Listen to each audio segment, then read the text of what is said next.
Usually the scar begins throbbing after I see a traffic accident or a dead body. The image of blood or death must make me recall the accident 8 years ago. Because of last night, I guess. The red back alley. And the normal smiling face of Yumizuka. My chest hurts. The image of Yumizuka doesn't leave my mind, but I don't know what I should do. What I can do. I can only live my everyday life. Shit. Swearing at myself, I roll out of bed. After changing out of my pajamas and into my school uniform, I head to the sitting room. Akiha and Hisui are in the sitting room. Kohaku-san is probably in the kitchen cooking my breakfast. Good morning, Nissan. Sitting on the sofa, Akiha greets me and looks at my expression. Good morning, Akiha. Returning her greeting, I head to the dining room. There really isn't that much for me to stay and chat. There really isn't that much time for me to stay and chat with Akiha, and I don't really feel like talking to anyone at all. Nissan, I would like to speak with you a little. Is that all right? That's fine. Fine, but please make it short since I don't have much time. I sit on the sofa across from her. Then I will get straight to the point. Nissan, where did you go last night? Akiha looks directly at me as she asks. Kohaku-san probably did keep it a secret, but I guess it wasn't possible to hide being gone for 2 hours. Nothing, just went for a walk in town. I'm sorry for getting back late, but it's no big deal. Since I don't want to lie to Akiha, I answer as evasively as possible. Just walking the streets is something. You're still a minor, so please do not wander out late at night. Even if you weren't, there have been a lot of disturbances going on. Disturbances. The killer skulking around town at night. Why? Why didn't I realize it? The killer that murders people and drinks their blood. That phrase perfectly matches Yumizuka's behavior yesterday. I shouldn't have to say this, but you shouldn't strain your body. If you come back with an exhausted face like last night's again, I'll get worried. If you're in trouble, please tell me. I may not be able to do much, but if you could... I don't want to think about it, but... Yumizuka... Yumizuka could be the killer terrorizing the town. Nissan? Are you listening to me? Yeah. I'm listening. I hear Akiha's voice, but the only thing in my mind is the image of Yumizuka from yesterday. Akiha glares at me. So, you can't talk about your situation, Nissan? Yeah, it has nothing to do with you, Akiha. Right now, I can only think of Yumizuka. I want to be alone, and so I said that. You're going to keep going your own way, is what you're saying, Nissan. I understand. Well, please feel free. If that's what you want, Nissan, I'll do the same. Akiha stands and walks out of the lobby. Shiki-sama? Is this acceptable? Acceptable? Is what acceptable? I believe Akiha-sama is deeply concerned about you, Shiki-sama. But I think it's difficult for her since she does not often talk about her feelings. I know. But right now my head's full and I can't. I do feel sorry. Hisui falls silent. Shiki-san, breakfast! Kohaku's voice can be heard from the dining room. I stand up and head towards it.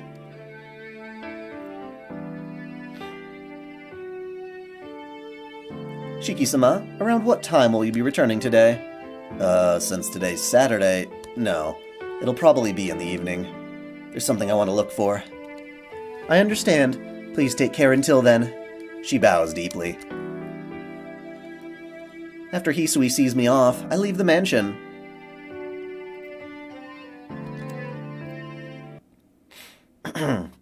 Especially good that there are no incestuous undertones? Were you perhaps able to experience Akiha's route in this game already? There was no point coming to school.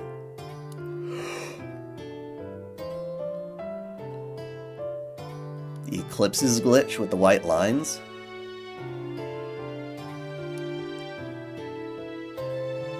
We're looking for Yumizuka, the sun sets, even after running everywhere in town, there's no sign of her. Ugh. And back to the mansion. Welcome home, Shiki-sama. Hisui was waiting in the lobby. I'm back. Hisui, where's Akiha? Akiha-sama has not returned yet. Since she shall be late, we are to have supper first. I see. I'll be resting in my room until dinner, so I'll head to the dining room when it's time. Yes? Please rest until I call you. Yes, basically, there's very incestuous vibes coming from Akiha.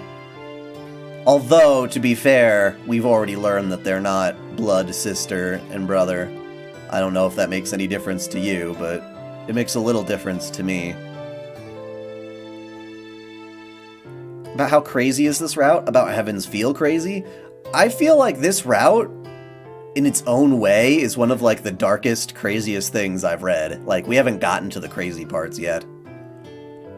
But, like, it's exhaustingly morbid, I suppose. Oh, the ellipses, not... Did I read Eclipse? Oh, it is ellipses. Sorry, I read Eclipse. Maybe because I'm thinking Tsukihime and the moon and all that shit. No, you're absolutely right. I'm sorry that the lines are bugging you. I think it's a font issue. It's a bit of a dated novel, and I didn't update the font, maybe? I don't know, but this is how I was always able to play it before.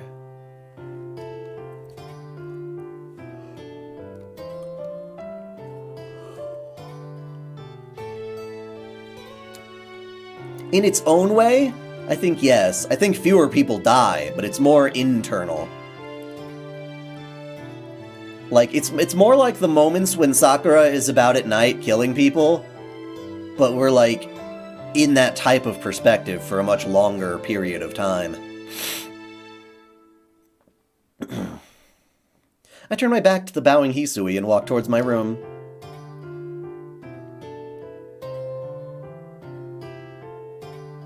After supper, I sit down on my bed.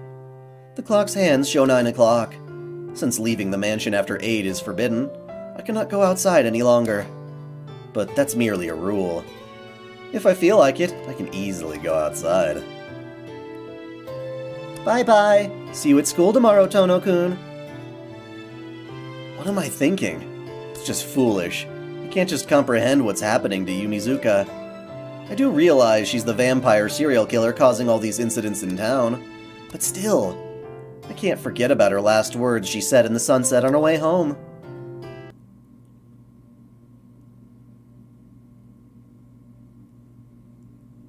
Before I realize that it's almost midnight. Lost in thinking about what I should do, I've passed some of the night wide awake.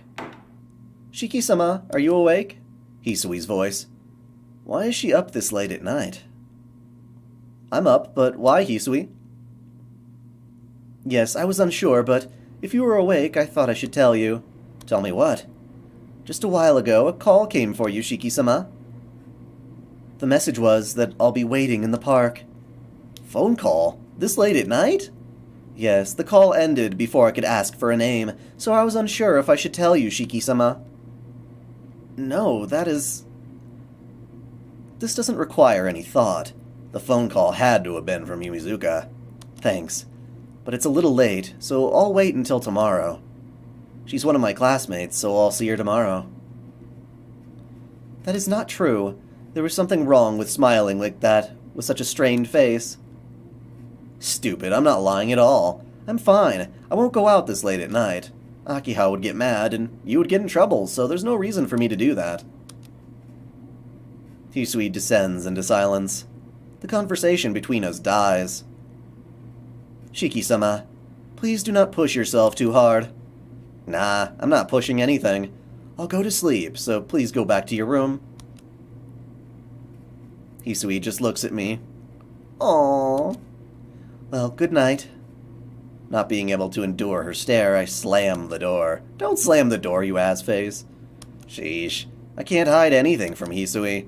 I take my knife out from the drawer. I don't intend to necessarily use it, but I feel better with doing it by my side. The park? Why would she call me out at this hour? Muttering, I think back to those foolish tales. Vampires can only move about during the nighttime. So, supposing that's true, then Yumizuka didn't call me out at this hour. It's more like, if it wasn't this hour, she couldn't call me at all. Sorry, Hisui. Even I think I'm stupid. You told me not to strain myself, but I just can't sleep like this. Apologizing to the empty room, I quietly leave the mansion. And the bed's like, "It's okay. Thank you for telling me." I rest my body, burning from all the running. It's almost midnight. Ow! The park located off the main road. Because of the serial killings these past several days, there's not a soul to be seen around here. My heart beats loudly. My throat dries up from the tension. If the phone call that Hisui received was from Yumizuka, then she has to be waiting here for me. The park is empty at night. There isn't a sound under the moonlight. I don't know why, but a chill runs through me. The back of my head numbs, a horrible chill, as if my body freezes to my fingertips. I try to catch my breath. In contrast to my cold body, my throat is scorching. It's dry with thirst. I put my hand in my pocket. I just wanted a blade in my hand. Why? Just a faint headache, a low temperature. My mind is cool like ice. Something strange. This park, it feels like something bad is around here. Just what am I afraid of? I shake the headache off and walk deeper in. There's no one around. A terribly dark and lonely place to meet someone. There, someone is crouched, breathing raggedly, her face pale white as she scratches her throat in pain. Without a doubt, it's Yumizuka Satsuki, acting like she has Hinamizawa syndrome. Yumizuka? Her figure is tormented. Without a thought that happened last night, I run towards her. Wait, get away! Get away! Don't come closer! I'm okay. You came, so I'm happy. What's going on? This is kind of repeat stuff from last route. I killed those people, I sure did. I want you to be like me, because now I'm more like you. Because I saw your creepy side.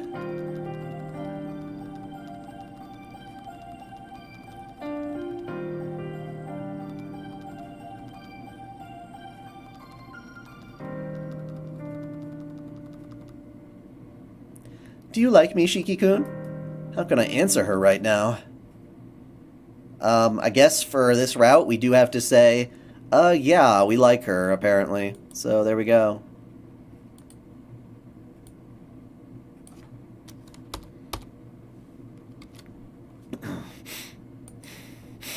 To be honest, I don't know. But I can't just leave you alone. Yes, since I talked to Yumizuka 2 days ago, she's never left my mind. So that must mean, unlike your case, I don't feel like I've known you for years, but...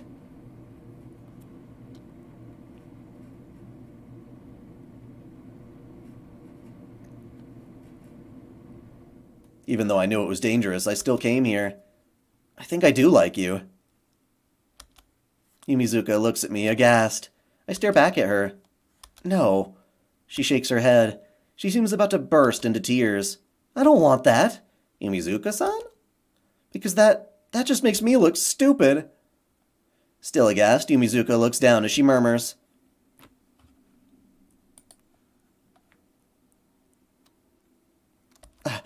Yumizuka's body trembles. Breathing painfully, she falls to her knees.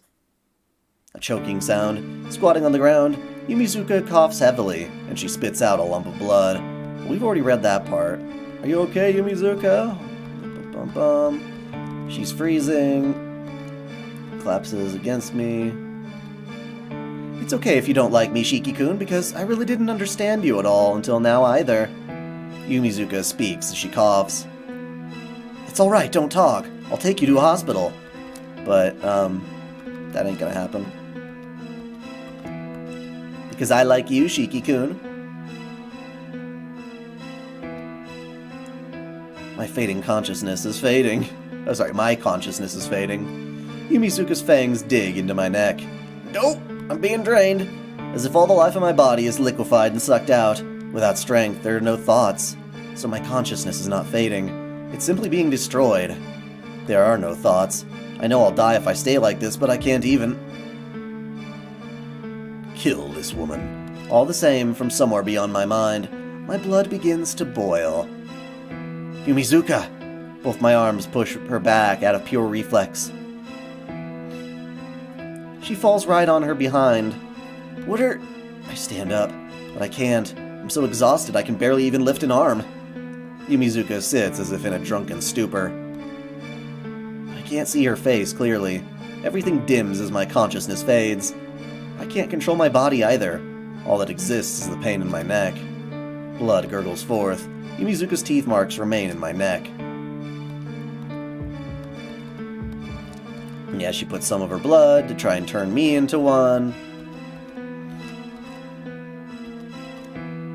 It's okay, it only hurts at first. First it hurts, but when the blood mixes, it should die down. Don't worry, I won't kill you. I poured my blood in properly so you won't collapse and crumble away like those failures last night. You will only look at me from now on. Yumizuka whispers joyfully. What are you talking about, Yumizuka? I'm saying that I'm making both of us the same, Shiki-kun. Sucking people's blood instead of eating normal food, nocturnal, unable to walk under the sun. You're going to be like a different creature. What is that? Ridiculous. That's just like... Yeah, like a vampire. I didn't really understand how I became this way either. 2 nights ago I went out to check the rumor that you were walking around town in the shopping district every night. And then when I came to, I was lying down in the back alley. Back then, I thought it was just cold, dark, and painful. It's strange, after a while, after my body has changed completely, I understood a lot of things. My body hurts because it's being destroyed very fast, and the sunlight acts like a catalyst for that. And if I want to stop the destruction, I need the genetic information of the same type of living organism as myself. Yeah, I didn't understand that very well, but it was plain enough what I had to do. I was cold, and it was lonely by myself. I didn't want to disappear, so I just grabbed a random person and sucked his blood. And you know what? It was really delicious. The pain went away, and I thought I could do anything. But it was so nice that before I realized it, it was all gone. The man all shriveled up like a mummy, and I felt really bad. I thought to myself that I was turning into a monster, both in mind and body. But I had to do it in order to live. Like I said, I didn't kill them because I hated them. I suck blood the same way you people eat animals.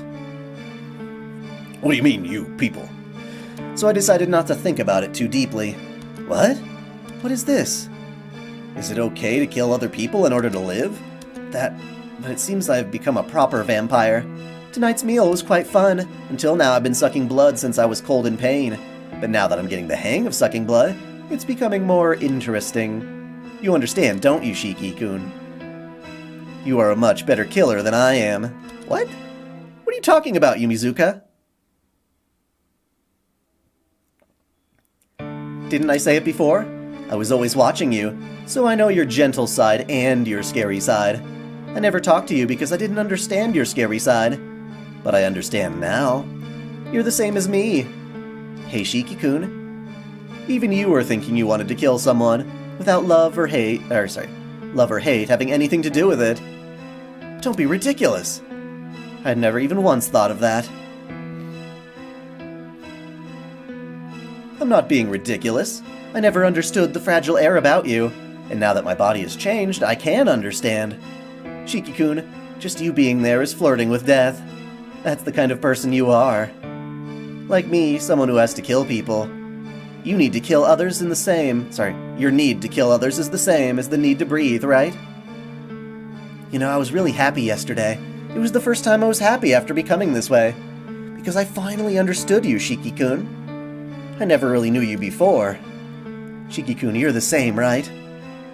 You see someone and for no reason your heart throbs and your throat goes dry. Seeing red blood, you enter a stupor like you were drunk from alcohol, right? Stealing the life of others, extinguishing the life of others, isn't it so exciting? So fun? That's a lie. That feeling, I've never... Ah, that was something only in my dream, though. But I can't say I have never had it. See? A pure homicidal impulse, with the influence of emotion. Your fragile side, which I always wanted to understand. I forgot to say one more thing. A vampire is someone whose blood has been sucked by a vampire, right? That's true, you know. To be precise, the person whose blood has just been sucked dies. Vampires pour their own blood into their victims as they drink to turn them into their own. So what's in you right now is my blood. Standing up, Yumizuka speaks with satisfaction. I see. This is Yumizuka-san's blood, then. The black shit in my neck? It's not even a mouthful, but it still causes unbelievable pain, enough to drive me to madness. If that's the case, this blood, this foreign pollutant swimming in my body, I can't see it, but with my eyes, that would... First, because of my crawling on the ground, my glasses have fallen off. The lines. I can see the point of that foreign substance. Then kill. I stab the point with my knife. I thrust the knife into my body, but it doesn't cut any of my flesh. What is killed is not me, but this foreign object. Now it's been long enough. Stand up, Shiki-kun. I hear Yumizuka's command. The pain fades. I can control my arms and legs again, and I can finally stand up. Good. From now on, we'll always be together, Shiki-kun. Now come here. Come by my side, hold my hand, and make me feel better. She holds out her hand. My heart pounds and my legs begin to move. But they don't move forward. They move backward. Shiki-kun? Kill. Yumizuka's bewildered voice. My heart begins to scream. My throat becomes dry. Every nerve in my body recognizes the person in front of me as an enemy. Kill.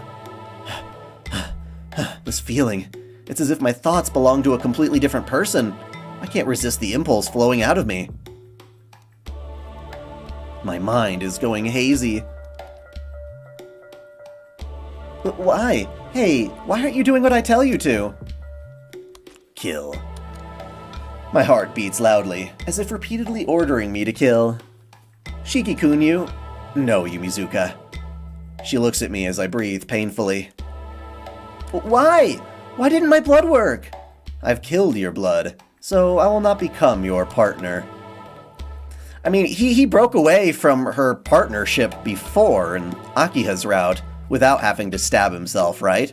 So it seems like it probably wasn't affecting him too much anyway once he gets used to it. Maybe it's like those mystic eyes. The eyes staring at me are filled with surprise. Kill. Please disappear, Yumizuka. I don't understand why, but if you remain here, Kill. Kill. I don't want to kill anyone. My mind is inverting. Do I like One Punch Man? Kind of. I'm not the biggest fan, and I definitely didn't care for the second season. Maybe because I couldn't care less about all the other characters they were developing. I also thought it had something to do with the fact that because he technically already is sharing a life force with Roa, that he's not going to be able to succumb to another vampire's manipulations, because he's already being influenced by Roa. Yumizuka's eyes burn black. Like a needle, the sharp intent to kill. Tonoshiki's body separates itself from the mind and will of Tonoshiki. I lick my lips as I pick up my knife. Oh, you're serious now, Shiki-kun. I can't speak. Nothing. The thought of responding doesn't even occur. My field of vision shrinks to nothing.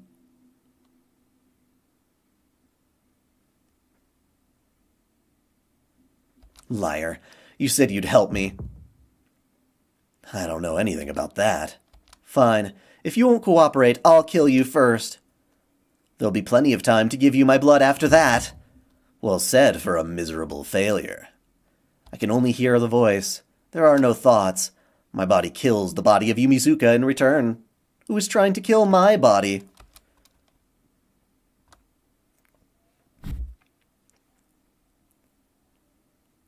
A sensation of spurting. My right arm holding my knife is heavy, and my left arm is burning. The burning on my left arm is from the flowing blood. Yumizuka's nails tore through my clothes and made my blood flow. Maybe thanks to the bleeding, my burning blood cools down. My ferociously pounding heart starts to calm. But I start to realize I pierced Yumizuka's heart with my knife, and am now holding her as I'm embracing her. This is it, a continuation of my nightmare. Without knowing it, I killed Yumizuka Satsuki. Why? Yumizuka's body against mine is frigid. There's never been anything to begin with. Any warmth to begin with. Her body is pure ice, and isn't doing anything but bracing mine. Yumizuka. My fingers holding the knife shake uncontrollably. Shallow breathing fills the air. Mine and hers. What have I done? I didn't want to kill her. I didn't even have a single thought of hurting her, so why? Shiki-kun. I hear Yumizuka's voice right next to my ear. She's probably going to voice her grudge. She asked me to help her. But all I did in response was to kill her without even thinking.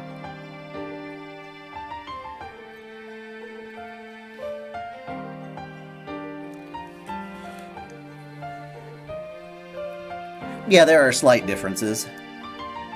I'm so happy. But Yumizuka, with a gentleness, like she were having a dream, said those words. But why? Because this is the first time you ever seriously looked at me. That's why I'm so happy. That makes me your first time, Shiki-kun. What?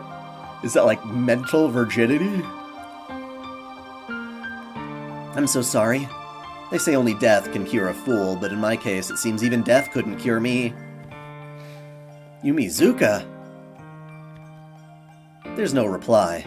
With a dry sound, her body crumbles to ashes as if it were never there to begin with. What happened? That's right. I couldn't understand. That's fine. I breathe harder, knife still in hand, the contents of my stomach rise to my throat. How come? There's regret over killing her. There's also guilt, but above all else, I can't rid myself of this feeling. What a shock. If you call this pain pleasure, then this has to be the greatest pleasure in the world. That's what I think as I feel this blood pulsing throughout my body. That's the kind of person you are. Like me, someone who has to kill people to live. Your need to kill others is the same as your need to breathe. She said killing others was fun, and proudly said that to me. No, that's wrong. I cannot accept that. If I can't accept that, I could never live as myself again. If I accept that. I'm different. I'm different from you, Yumizuka. There's no power in my denial. My whole vision wavers. Here, if I stay here any longer, I'll go crazy. I have to go back. Back to my world. I need to hurry and go back to the normal life of Tonoshiki, or else I'll be engulfed by this poison. Trying to stifle the sharp pain in my head, I start to walk away.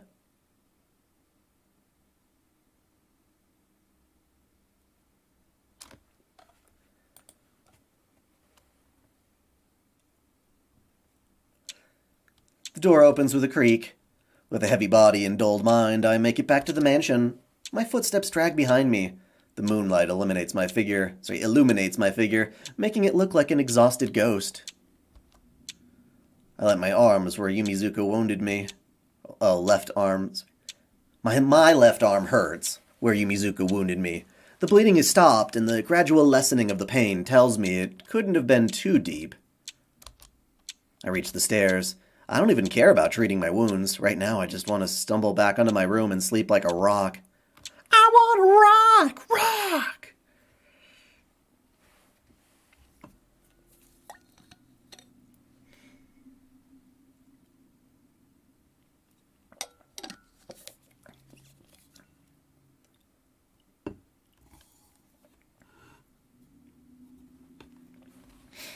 Cradle garden, cradle garden. I wake from a long sleep. The sunshine from the window looks closer to midday than morning. It must be because of how late I got back last night. It seems I overslept. Dragging myself up from bed, I look down at my hand. The sensation of how I stabbed Yumizuka remains. 2 nights ago, when I met Yumizuka and saw that hideous dream. If only yesterday was just a dream. But wishing it won't make it so. I ain't no fucking Jedi. I've no clue why or how Yumizuka became a vampire, and I couldn't do anything to help her. No, once Yumizuka had become like that, there was probably no way for anyone to help her. She was already dead. All I did was return the corpse, somehow moving about as if it were living. All I did was return that corpse, somehow moving about as if it were a living being, back to being a dead body. That's the only way I can think of it, but still. Please excuse me, Shiki-sama. With that voice I became accustomed to, Hisui enters the room. Good morning, Shiki-sama. How are you feeling today? I slept well, so I don't feel bad at all. Is that so? Hearing that makes me feel very relieved. Even though she says that, I don't see her relax her shoulders, or give me any other indication of it. But I feel relieved as well, because of what happened last night. The long night is over. Because I don't have to enter that unnatural world any longer, my heart can relax. Thanks, Hisui. You've always come to check up on me from early in the morning, right? Your concern means a lot to me. Not at all. It is my duty to be concerned with your welfare. There's a hint of happiness in Hisui's expression. Moreover, I feel like I've been somewhat rescued. While I've been sleeping in bed like this, Hisui came, as always, to wake me up. With just that trivial thing, I honestly feel like I've returned to my normal life.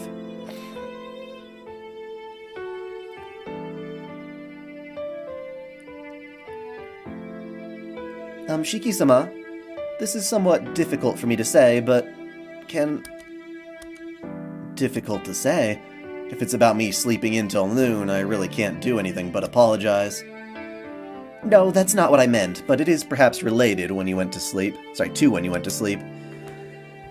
Hisui fidgets with her fingers as she struggles to come up with the right words. I did not say anything, but Akiha-sama found out about last night. About last night? What? I mean, when you left last night, Shiki-sama? Oh. I unconsciously turned my eyes away from her. I thought I'd managed to slip away undetected, but I should have known Hisui would still find out. Shiki-sama, your return late at night has gained the attention of Akiha-sama, so I believe you will be asked to explain yourself sooner or later. She is in the sitting room now and may be angry, so please be prepared. I see. Oh well, I can't complain, since it was me that went out past curfew. About that, will it be occurring again? I cannot stop you, but if you continue doing such things, I must tell Akiha-sama. No, nothing like last night will happen again. Everything has ended last night. There won't be any more phone calls anymore. Yeah. Yes, it really has ended. With these words, it truly is over. You wish.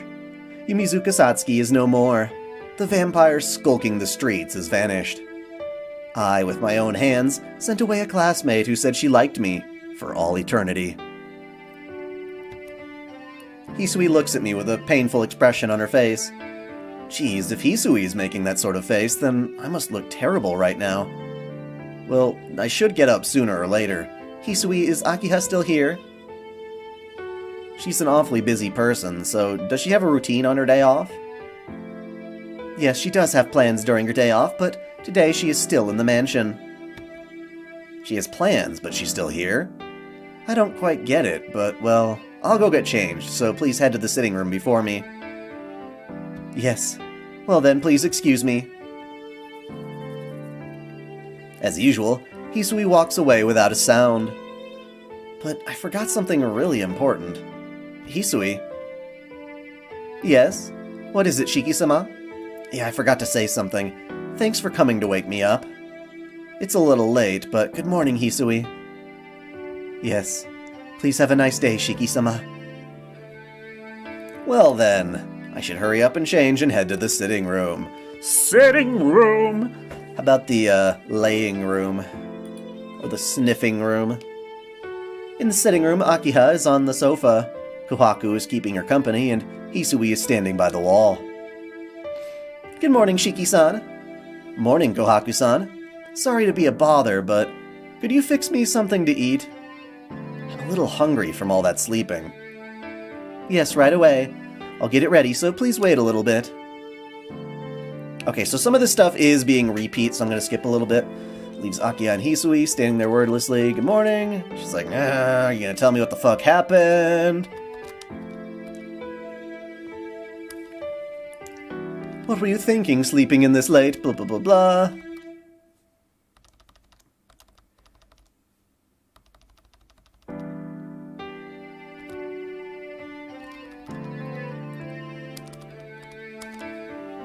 Why are you breaking all the fucking rules?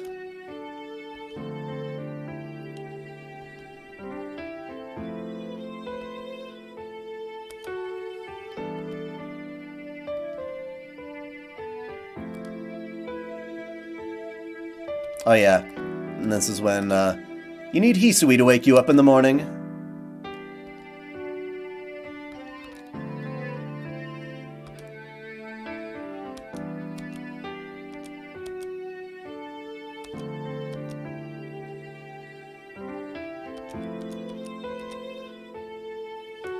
It's like, why do you want an alarm clock when you have a maid?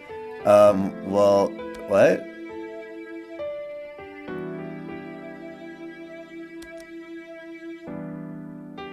I want to see her spank.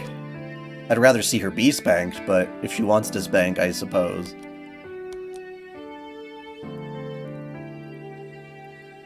Hisui comes every morning to wake me, so it's alright for her to do that. Hisui, could you please wake me up at 6:30? No. She says no, because you're a stubborn sleeping bastard. I've tried many times and you don't wake up.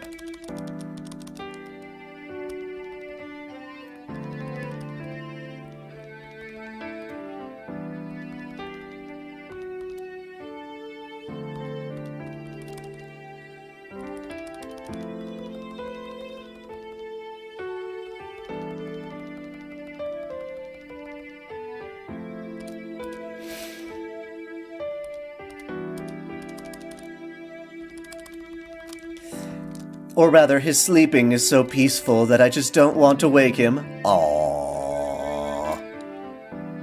I like Ryogi Shiki, honestly. She's my favorite Nasuverse protag. And Aoko Aozaki might be my second, but I still need to play it.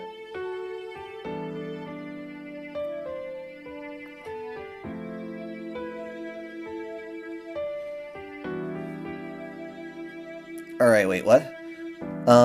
Since Umizuka was incapable of doing anything when drinking Shiki's blood, in Arcoade's route, when she was tempted to drink Shiki, would that have done anything to him? I think so. I think it would. Because, yeah, I would say yes, probably. Because Arcoade is a much, much more powerful being. There's probably a hierarchy to the influence of that blood.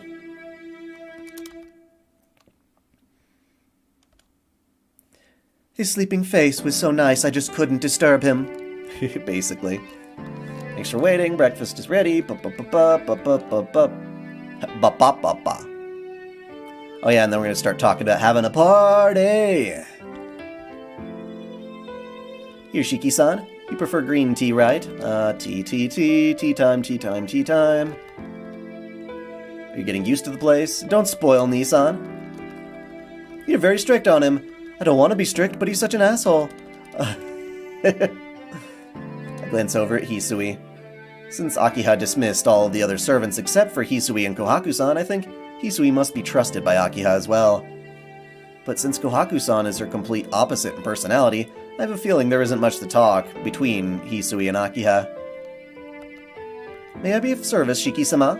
Hisui realized as I was looking at her, and she asked me if there's anything she can do. Nah, it's nothing. I was just thinking that you're really calm. Yes, it is something that Makihisa-sama taught to me. She answers very distinctly. Shiki-san, is it okay if I ask a question? Sure, what is it?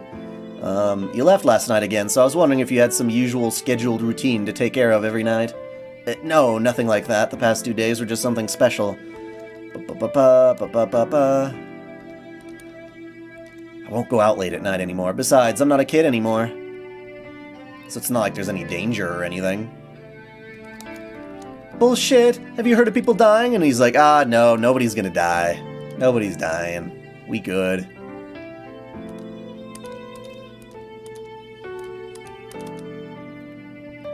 Without thinking, my body shudders. Just hearing someone else use the word vampire like this really reminds me that it was Yumizuka killing those people. No, it's okay, Kohaku-san. There isn't a vampire out there anymore. Yeah, if you knew the half of it, buddy.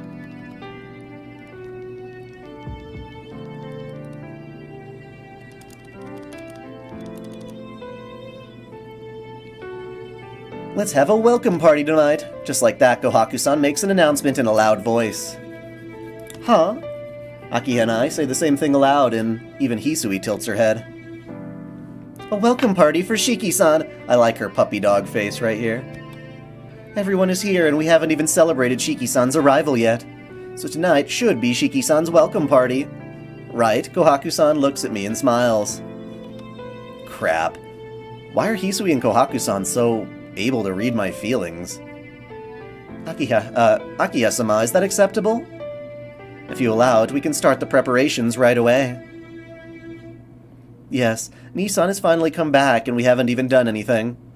I think it's a good idea, but... Hisui? You agree, right? Yes, if it's acceptable to Shiki-sama, I don't think it will be a bad thing. The three of them turn to stare at me. We're gonna have a party. We're gonna have a party. That's gonna get interrupted by Shiki collapsing, probably, like always. Yeah, I've decided not to have any more regrets, and I don't want Kohaku-san to worry about me. I'm in favor. I'm not about to turn down my own welcome party, am I? Decided I'll prepare the food, you get ready, clean the house. Cool.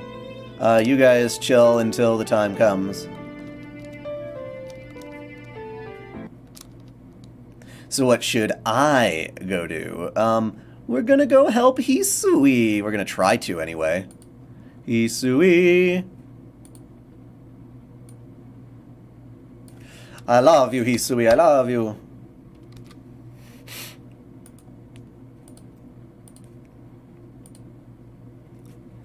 Kohaku-san has a lot to do, but I'm sure Hisui is much busier. I should try and pay Hisui back for everything she's done, so I'll go help her. I head out to the lobby and run into Hisui right away. She must be tidying things up because there's a cloth and a feather duster at her feet. Hisui, can I have a minute? Shiki-sama? Did you not return to your room? No, I won't. You and Kohaku-san seemed very busy, so I feel bad just lounging around and doing nothing. Hisui just looks at me silently. Shiki-sama, I do not believe this is the case, but are you asking me if you could help me with my duties? She struck first. What do you mean? Isn't it alright? Cleaning this huge mansion by yourself is hard, so let me help just a little bit, please? You say that, but there is not so much that I require assistance. Actually, I can say that since Nei-san is not here, I have an easier time. Huh? Cleaning is easier when Kohaku-san isn't there? No, well, I mean that... Did she accidentally let something slip out?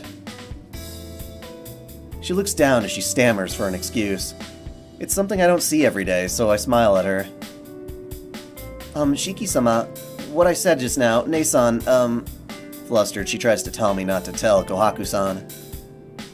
Oh, so what you said right now can't be told to Kohaku-san. I see, I got it. I have to tell Kohaku-san about it. Shiki-sama, I think you should try not to show what you're thinking. I'm not really thinking anything at all. Look at that blushy face. Hisui just looks at me. Perhaps what she said just now might be more of a taboo for Kohaku-san than I thought it was. I understand, I won't tell her, so please stop looking at me like that. I remember now. Even long ago, you would always do pranks and tease others for no reason. Are you perchance planning on doing something devious like you did back then, Shiki-sama? No, not really. I just wanted to see how your face looked if you were a little distressed, that's all. Crap. Why do I blurt out the truth like that? Shiki-sama, I still have duties remaining to finish, so if you have free time, please go help Nei-san. As you say, I am very busy, so I cannot keep you company. Oof. Hisui turns away and starts to clean the flower vases. It seems that even though I wanted to help, I made her angry. Hisui? Yes, what is it? But Hisui still responds courteously. I think that she's really nice. Before that, if you don't want to answer, you don't have to. Well, Kohaku-san is always sweeping in the courtyard, and she doesn't really clean in the house that often. Does it have anything to do with what you said earlier? Yes, it is related somewhat. Please do not tell Nei-san. She is rather self-conscious of her lack of ability. Lack of ability? Kohaku-san doesn't lack in any ability. She's a wonderful cook, and she knows all about medicine, right? That is, everyone has things they are suited and not suited for them. Nei-san really seems to enjoy herself when cleaning, but she is too rambunctious, and it's very dangerous when she tries to do cleaning and maintenance in the mansion. Dangerous, Hisui? Putting it that way that doesn't seem to fit Hisui either. Shiki-sama, you do not understand, so it's easy for you to say that. Nei-san has tried to excuse the breaking of several items, all in the name of cleaning. And not just 10 or 20 times. If she becomes serious, her cleaning becomes more like a whirlwind. She has that sort of talent. As she speaks, I can almost see a fiery aura around Hisui. It seems that she's been the victim of Kohaku-san's cleaning many times. I see. I'm quite surprised. Yes, Nei-san knows about it too. After Akiha-sama and I discussed it, we decided together it was better for her to work outside in the garden, or do other non-cleaning chores. She was very down and disheartened back then. Well, if she did break things and was told not to clean, I guess she would be a little disappointed. I still can't quite picture that happy Kohaku-san looking down. So please do not discuss cleaning indoors with Kohaku-san, Shiki-sama. If Nei-san doesn't do that, then she's really fine. Yes? Did you call me? Hisui and I both freeze. Speak of the devil. Kohaku-san walks in from the kitchen. Nei-san, is there something you need? Yes, I needed another hand, so I thought that maybe Shiki-san could come help me. Smiling, Kohaku-san faces me. But it seems I was too late. Shiki-san, please continue helping Hisui-chan. Nei-san, Shiki-sama is not really helping me at the moment. Hisui responds very matter-of-factly. Well, that's how it is. Ah, is that so? Then Shiki, are you free? That's right. If you need another hand, I'll lend you one, but I'm not sure if I'd be any help. I don't ever cook or anything. Not at all. It is something anyone can do. Come on, please lend me a hand. Kohaku-san takes my hand and pulls me with her. Hisui watches it all silently. The kitchen is smaller than I expected. They probably had a much bigger galley when there were many people living in the mansion. But with just Akiha, Hisui, Kohaku-san, and I, they had this smaller kitchen prepared. Here, please wash your hands and use this apron. I don't know whose tastes this is a reflection of, but she hands me an apron that says, Quiet, unsociable person on it. I'll start you off with a simple task, Shiki-san. When it's all done, I'll have another task just for you. Kohaku-san is in a good mood. First, I have to take the shells off of all these shrimp. Quick, quick, quick. The sound of a knife lightly hitting the cutting board. Kohaku-san's humming fills the kitchen. She must be immersed in cooking because she doesn't say much. As for me, I actually enjoy peeling the shrimp, and keep on peeling the skin. That's what she said. This really brings back memories. Before the incident and before I left the mansion, I played like this several times with Kohaku and Akiha. We were young then, and we didn't even think about how we were of opposite gender.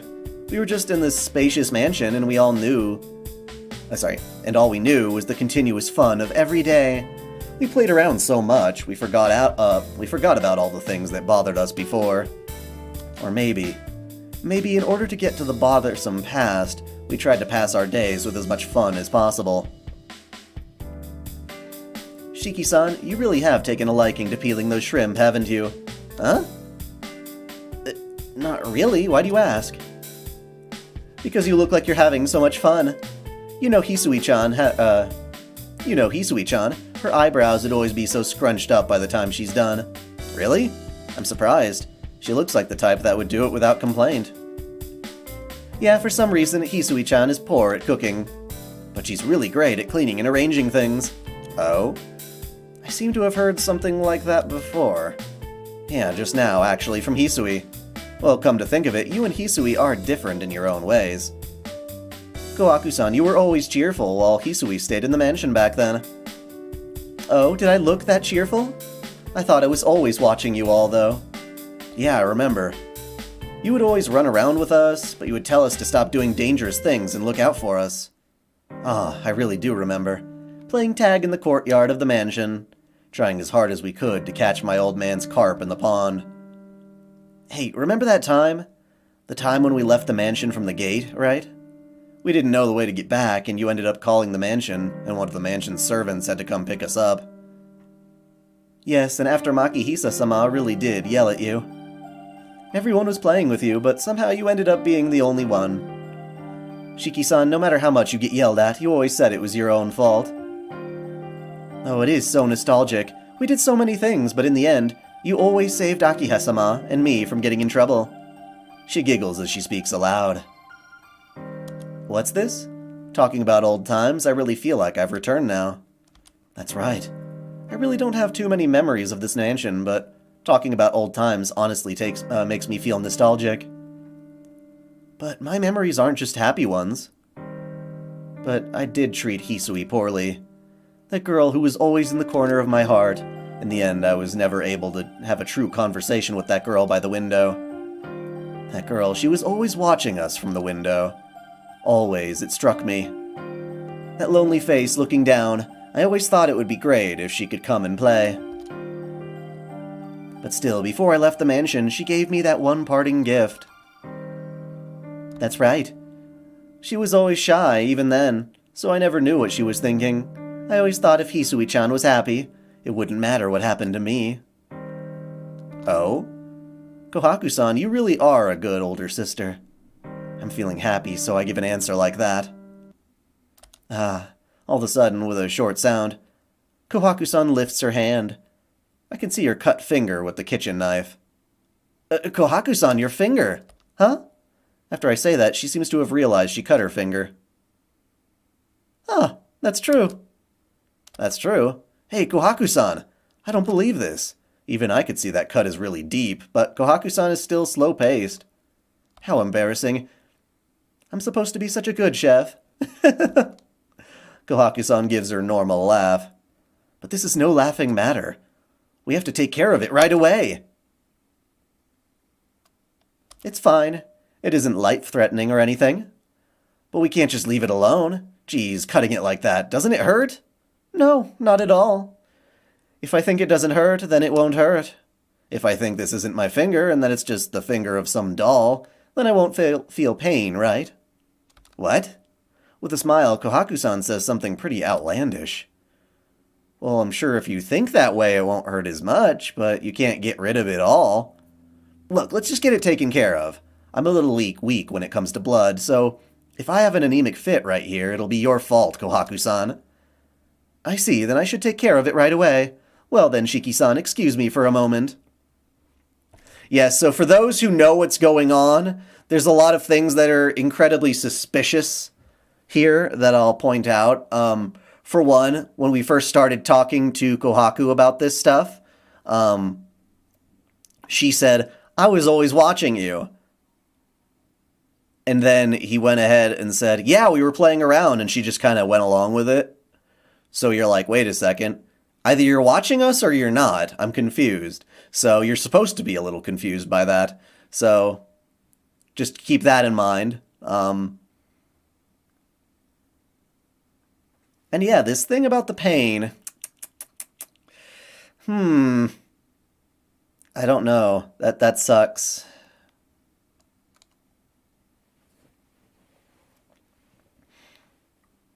The whole time, her smile never cracks, and giving me a bow with her head, she leaves the kitchen. Yeah, so I'm not giving spoilers, I'm just saying that seemed rather fishy, didn't it? That's all I'm saying. Well then, a toast to Shiki-san's homecoming. Everyone please take whatever you'd like to drink. Kohaku lines up drinks in front of us with a small smile, entirely free of malice. Most of the drinks didn't happen to be juice or anything like that, but proper alcoholic beverages.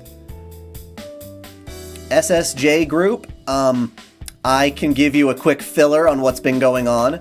This is very much like Akiha's route so far, where we wound up killing Yumizuka Satsuki after she tried to, suck our blood. We found out she was the vampire, and Shiki feels really down about it, but is wondering why he feels these weird things. When he recalls the thought of, Satsuki gobnobbling some blood from people. This time, as we're heading back to the mansion to relive our time as Tono Shiki,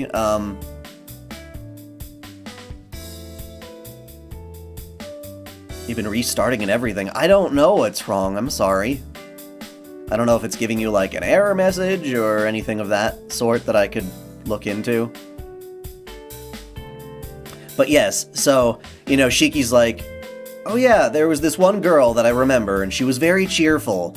She'd always play with us. And then there was this other girl who was in the window watching us from afar. She was very quiet, and we didn't talk much. But when I finally went to go to the Arima household, she gave me this ribbon, the quiet girl, that is, and said, I made a promise with her to come back. So...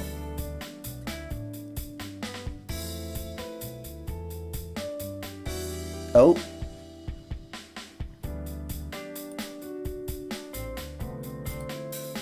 Oops. Sorry. I'm gonna repeat myself, because I just noticed my stream went down for a split second. So, fuck the internet. Dun dun dun. But yeah, so sorry, we're going back to the mansion. Shiki recalls both Kohaku and Hisui, or what he thinks of them. These two girls, these twins from his childhood, one he played with and the other that watched him from the window.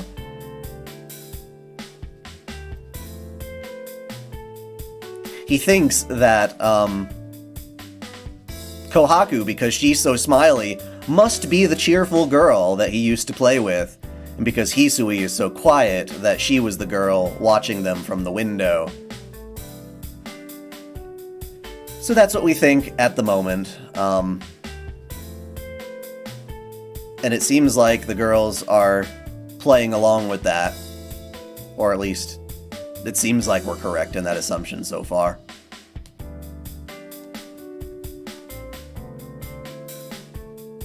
No internet F you!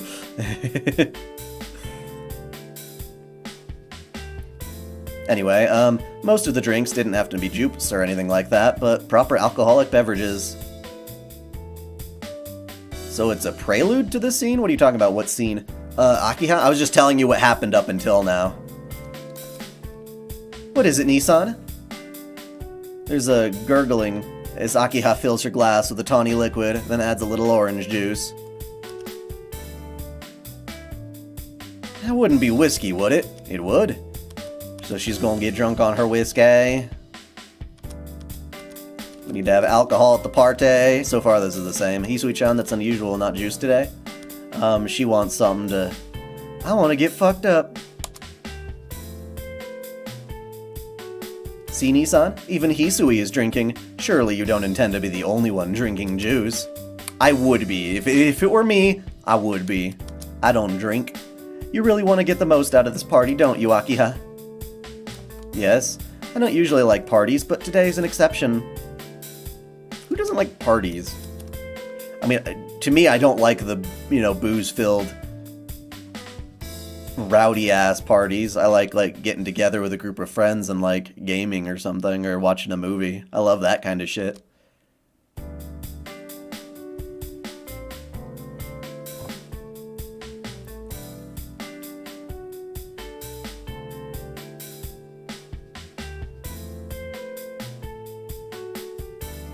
You know, and it's also really annoying because of the twins that we've got in Higurashi. You're like, Jesus Christ, would you guys stop this whole twin thing? Like, not because they're twins that exist, but because they always try to... Like, it's always part of their story to, like, confuse the fuck out of you. Well then, everyone, raise your glasses, please. Cheers! With a clash, our glasses come together. Kohaku tosses hers down in a single gulp. Akiha takes her time, and Hisui sips hers quietly. You know, well, yeah, I don't like raves either, but I would have been, you know, my opinion on parties like college parties and like stuff like that probably would have been very different if I were actually invited to some, where people were getting all smashed and perhaps doing some smashing, which I have never had that kind of an experience, like that kind of crazy party experience. Perhaps part of me is somewhat envious of that, but I don't feel like I ever need to. I was lucky because I met my wife literally the first night of college.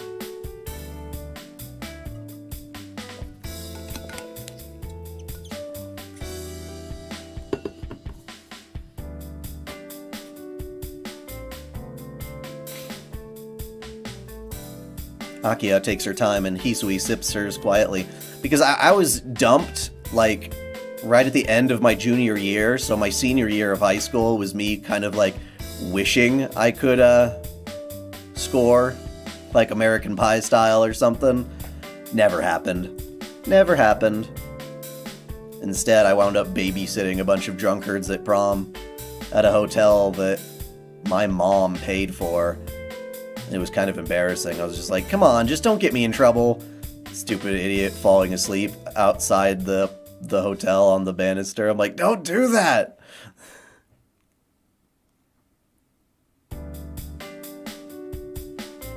Oh man, I'm not responsible for this.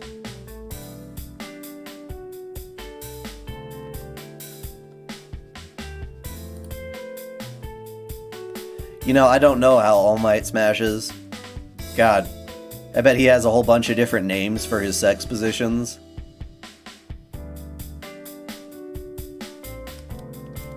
See, I told you so. Ah, we get to see drunk Hisui. What's bad, you say? Hisui was bad. Kohaku-san and Akiha seem to be already used to drinking alcohol, but as far as Hisui is concerned, it was her first time seriously drinking. Still, she drank to keep me company, trying hard to finish her glass. And this is what happened. Hisui? There's no reason to for you to force yourself to drink like that. Hisui nods, and then she takes the glass to her lips and she looks around aimlessly. No matter how much I try to stop her, Hisui keeps sipping out of her glass. Oh yeah, no, I'm definitely happy about that. It's just one of those things where, yeah, it's a part of my life that I'm probably never going to have. The closest I'll get to that is when, bachelor party at a strip club. That was kind of fun. I don't really understand it, but perhaps Hisui has taken a liking to alcohol. And then, with that, Hisui curls onto the sofa like a cat. As long as she's on her side. You can't be doing that, Hisui-chan. If you sleep there, you'll catch a cold. Come on, Akiha-sama, please don't complain. With a smile, Kohaku-san talks to the sleeping Akiha and Hisui. It seems like Kohaku-san is drunk too. It really was your first time, wasn't it, Hisui? Yes. Hisui-chan has always been pretty weak with alcohol. Usually she takes a sip and turns completely red.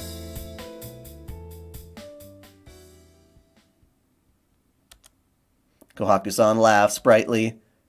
It seems like we have quite a problem, don't we? Yes. Hisui-chan always turns down alcohol, but since Shiki-san offered, she pushed herself. She's normally not very sociable, so I guess she at least tried to keep you company. Isn't my sister so cute? Ba-bam! Kohaku-san slaps my back. Kohaku-san is quite drunk, too. I guess this wraps up the night. Akiha is hammered and Hisui is all curled up. Hammered? What is that? Nissan, please don't use words that I can't understand. Akiha complains in a murmuring voice. It seems that Akiha doesn't like things she doesn't understand. That's all good, but it seems when she's drunk, she doesn't understand anything, consequently. She has turned into a complete machine. Sorry, a complaining machine. Well then, I will carry Akihisa-sama. So Shiki-san, could you please take care of Hisui-chan? Wait a second, Kohaku-san, I can't touch Hisui. I just brushed against her earlier and she hit me.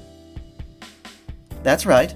Now that you mention it, Hisui-chan is a little obsessed about cleanliness. Even just holding hands with a man will cause her to throw up. If you hold her, I suppose there would be a problem. Just holding hands and throwing up? That goes beyond just being obsessed with cleanliness. I thought she was strange 8 years ago, but Hisui... But if Hisui is sleeping, then it'll be okay. Akihisa-sama, let's go back to your room. What? But wait, Kohaku-san! She doesn't respond. With Akiha over her shoulders, she disappears out of the dining room. What she left behind, a mountain of uneaten food, a mountain of empty bottles, and the contently sleeping Hisui, who is breathing softly on the sofa. It truly is autumn. Sleeping there like that, she will certainly catch a cold. Is it okay to touch Hisui like this? But it can't be helped. I don't have any bad intentions, and I don't have to get her to her room. Sorry, and I do have to get her up to her room. Sorry. You can be mad at me later. I lift up the sleeping Hisui. With just that, my heart begins to pound. Light. Just like I thought. Hisui is very light. Her delicate body fits in my arms. Softness and the warmth of her body. This isn't good. I have to take her to a room quickly or I'll be the one in trouble. So as to not wake Hisui, I carry her softly out of... I slowly carry her out of the dining room. What about the drink is stay night? What?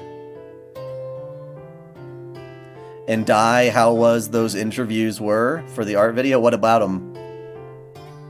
They're in the video. I don't know what you mean. I turn the doorknob to Hisui's room and I stop, stunned. No way. It's locked. The key must be in Hisui's pocket, right? This is bad. This is bad! No, I just reached in my right hand in her pocket, but it's bad. If I did that, who knows where my mind will go. Shiki, come on! Shiki, come on! It's just a pocket. Oh well, that's how it is. Now if she puts her hand in your pocket, maybe.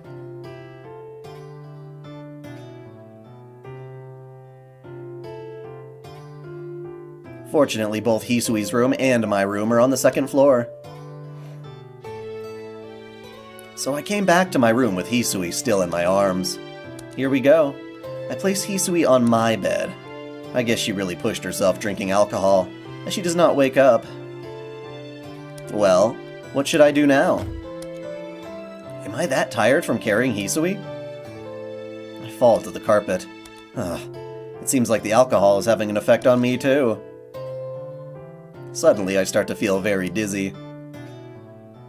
Oh yeah, that was pretty fun doing the interviews. I mean, that video took a lot of work to make, and it's obviously not getting a lot of views.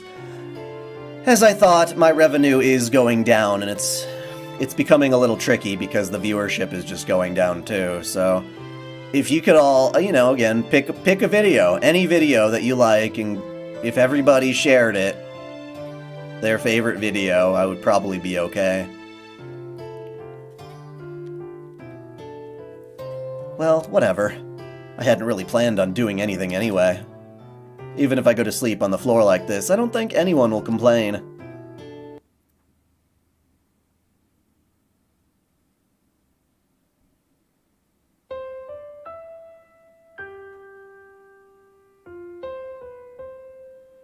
I don't remember that from...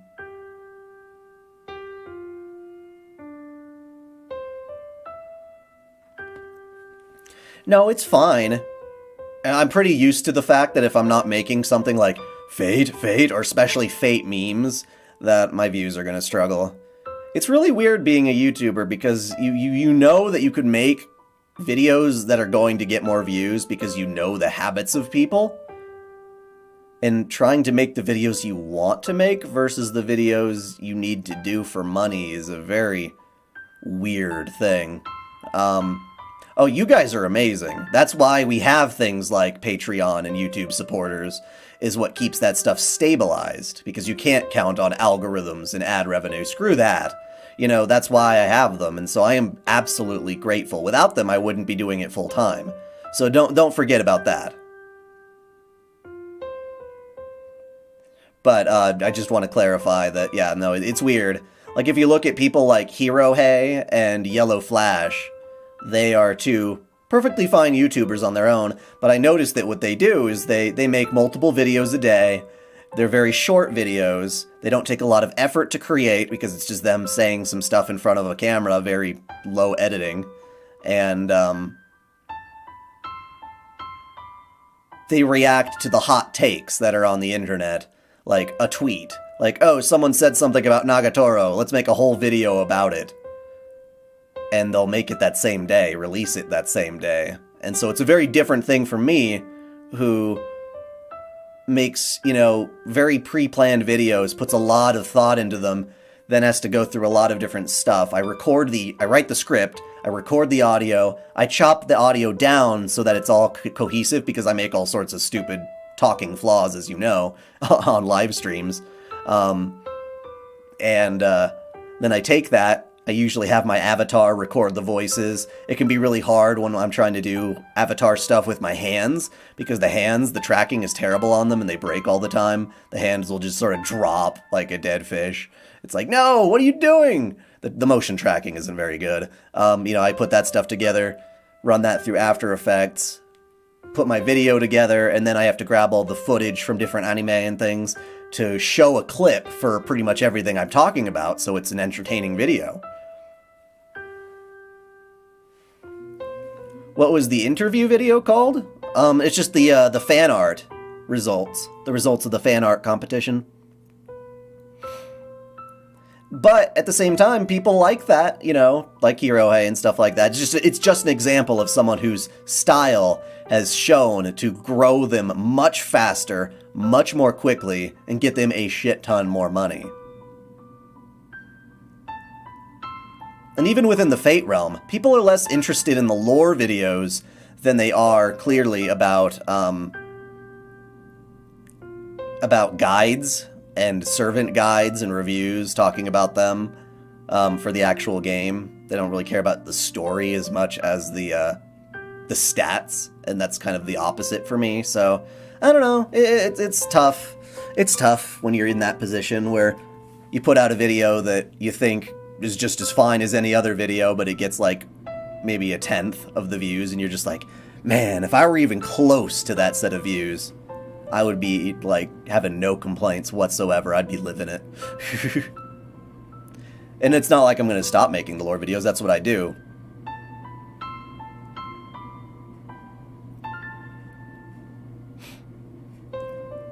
Something seems very familiar. But also, when I make those lore videos of Fate Grand Order, those take forever. Man, those take forever.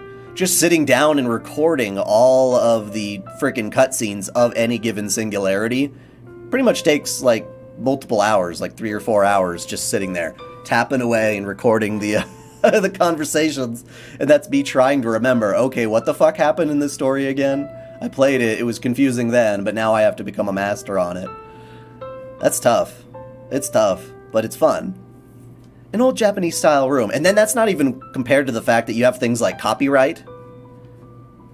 Certain videos, like my Sailor Moon lore, I had to fight a big copyright battle with that. What a nightmare. What a nightmare. An old Japanese-style room. A dark room. That's an extremely old memory.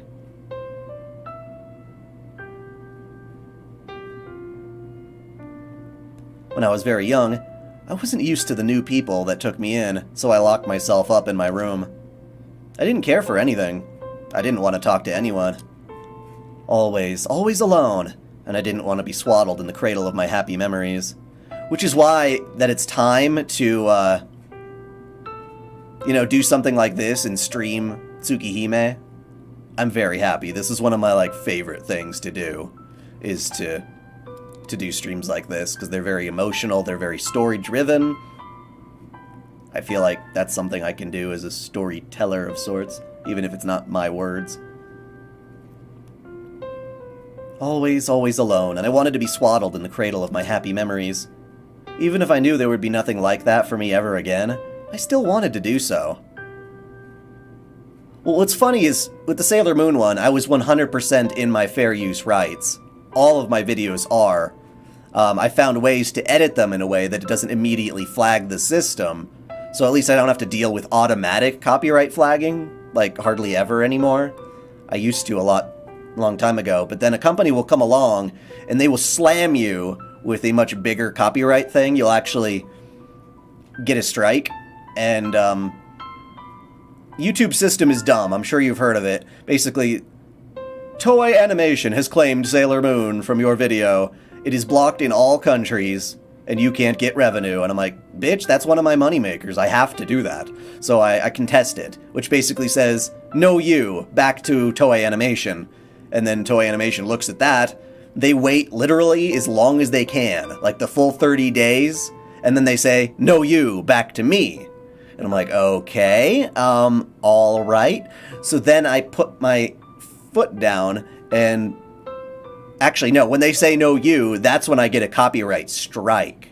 I get a strike that time, and then if you try to fight the strike, you open yourself up to an actual legal process. So they can... YouTube hardly ever intervenes. The only thing they can look at and say is like, okay, yeah, we can determine that maybe you have a case for fair use, but we're not going to say anything. We'll give them 14 business days to tell us that they're going to sue you, or we'll give the video back. And that's how it works. You basically say, hey, bring it, sue me, and then they don't sue you. I got lucky they didn't sue me, but I don't think they ever do sue anybody, but they could. Yeah, and so if they sued me over Sailor Moon clips, I'd have to take them to court. I don't know how the hell that even works. Shit. But if they did, but instead, they literally go through, they'll flag your stuff to keep you from using their footage, and they'll delay the system as long as possible. In the end, you still have fair use, and they know it. They know it. But they're going to take it down and keep you away from it as long as they can. It's crazy. So, Sailor Moon, lore of Sailor Moon R is back, fully monetized, as it should be, but it took, like an entire, month and a half or something to fix.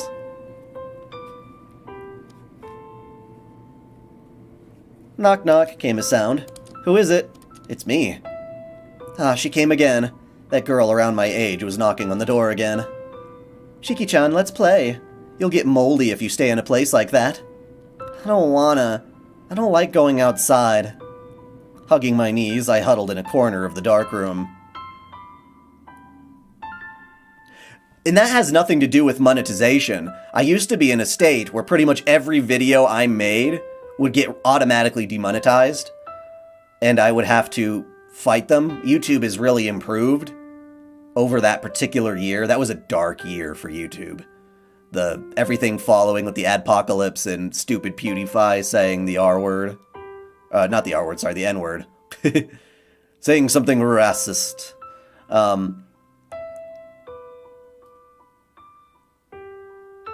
Now, you can tell YouTube up front, this is the kind of content I'm uploading.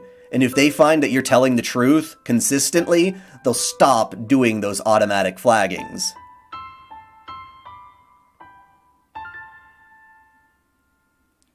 But then there's also, God, you guys know Misty Crenexia, right? Very long-standing YouTuber, over 1 million subscribers. If you look at his channel, it's basically died. He had to abandon the channel. A 1 million sub channel died because YouTube declared it ran into too many copyright issues that in general, even if he's able to fight them consistently and win, it declared his channel is not, monetizable, or it's a troublesome channel. So it stopped recommending his videos to people, even his own subs. And his channel basically just, because of that, the views plummeted compared to what they used to be. And it's like, that's probably my biggest fear as a YouTuber. It's like, one day, all of a sudden, the algorithm deciding my channel isn't worth it. Worth the hassle or whatever. And just trims it off. And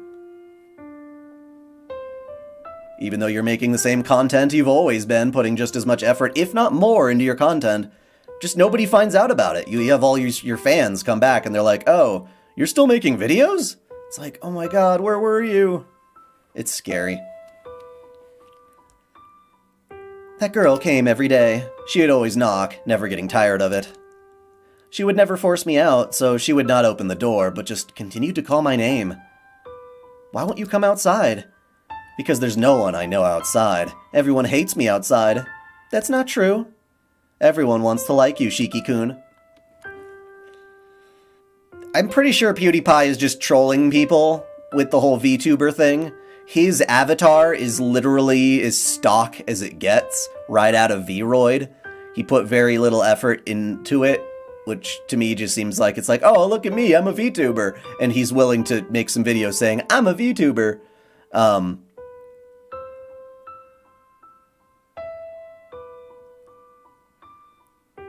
Well, that's the thing, Hugo Boy. Are you subscribed? Do you have, the bell? And there's also, like, multiple levels of subscribing. You have to, like, go in and say, yes, I want to see all the videos this person makes, and not just the ones YouTube feels like showing me. They do give that. It looks like a random Pokemon NPC. Yeah. I mean, my VRoid model right now isn't that complicated. I did replace the textures on the eyes to look more like Satoshi Urushihara's art style. I love that art. I purchased the hair, because I'm not that good at making it, but there's tons and tons of people out there making amazing resources for VTubers. So I bought the hair. I learned how to make the glasses on my own. This is their default t-shirt, but I did color it and add the command seal and all that stuff, so that's the stuff I put into that. With girls, there's a lot more options to have fun with the female avatars and stuff, but yeah. Sometimes you have to, like, unsub and then, like, resubscribe, and they changed, like, even in, like, the last 4 or 5 years, there's, like, if you go into your YouTube settings for subscriptions, you have to tell them, yes, I actually want the people I subscribe to be in my subscription feed. Like, you have to tell YouTube that. It's not by default. It's not by default. What the hell, tuber? But anyway, back to the game. I'm sorry I keep taking these tangents. We have Tsukihime to get through. Yes, I knew that, but I couldn't believe it. Because my father went outside and he was torn to pieces. I see. No wonder you can't trust anyone. Yeah, that's why I'll always be here. This is actually a pretty important scene.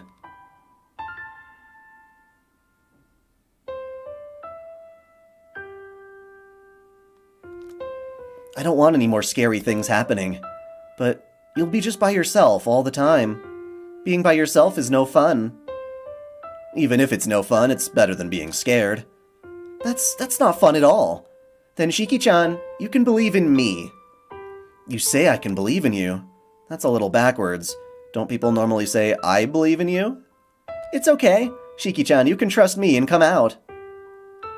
Believe in the Kamina that believes in you. Fine, but believe? What should I believe in? Simple. Even if everyone hates you, I will still like you, Shiki-chan. Because I like you, I always come and ask you to play. Is outside fun? Yeah. It's much, much more fun than being by yourself. And then I went outside. Come to think of it, that was my first memory as Tonoshiki. Okay, so yeah, that was important. So we were Shiki Nanaya shortly after he was adopted by the Tonos, living in that little Japanese outhouse building that they have. Not really an outhouse building, that's like with a toilet. But you know what I mean, the external building, the Japanese one. He was there, remembering his family getting killed. So we don't know exactly what got Shiki Nanaya to the Tono household from the start at this point, but now we have a little bit of a clue that he was scared and afraid and didn't want to go outside, and it was presumably the cheerful girl who got him out of that slump.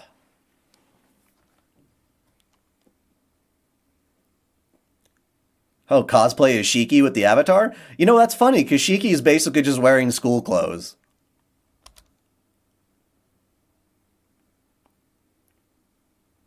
I did cosplay in real life as Mikiya Kokuto. I kind of looked like him while Ari-chan did Ryogi Shiki.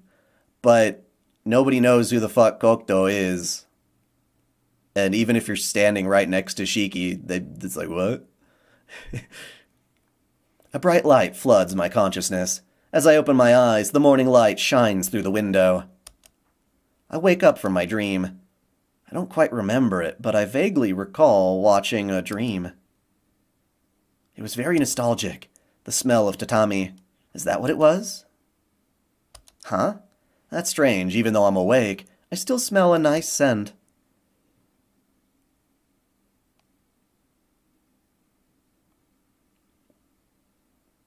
Shiki. I hear a voice by my ear. Huh? Sensing something beside me, my dozing eyes fly open. Oh, right, this part. Aww. Aww. I frantically stop my surprised shout. I don't know why, but Hisui is sleeping in my bed. And that's not all. At the same time, leaning right up against me is her completely unguarded sleeping face. Tense as I am, I can't say a thing. My sleepiness disappears in a flash. What's going on? Moving just my neck, I glance around. Without a doubt, this is my room. Hisui lies there, breathing softly. Let's see, yesterday I try to remember what happened yesterday, but that's not important. Hisui's breathing is on my chest. Her peaceful, sleeping face. For now, just being able to see that so closely makes me not care about anything else. I'm completely absorbed. It's not that I didn't realize it before, but Hisui is really pretty.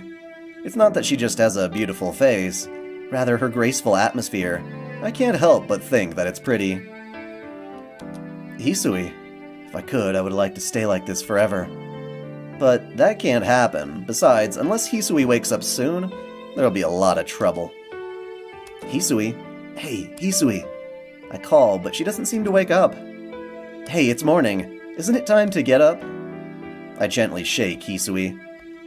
Hisui, wake up, Hisui! Hisui's fingers start to twitch. Hisui's eyelids open like melting ice. Waveringly stretching out her arms, Hisui wakes up. She looks around the room, rubbing her eyes for a few seconds. Hisui finally grasps the fact that she's in my room, and the fact that I'm right in front of her. Hisui jumps up from the bed. I guess that's not the right sound. Kya! Jumps up from the bed. Shiki-sama, why am I can't explain it very well, but do you remember about last night? We banged, okay? About last night? Hisui starts to think. All of a sudden, Hisui's cheeks turn red. You remembered? Yes, I caused you a lot of trouble, Shiki-sama. With flushed cheeks, Hisui looks right at me. About the thing with Chronexia, he has 3 strikes like everybody else.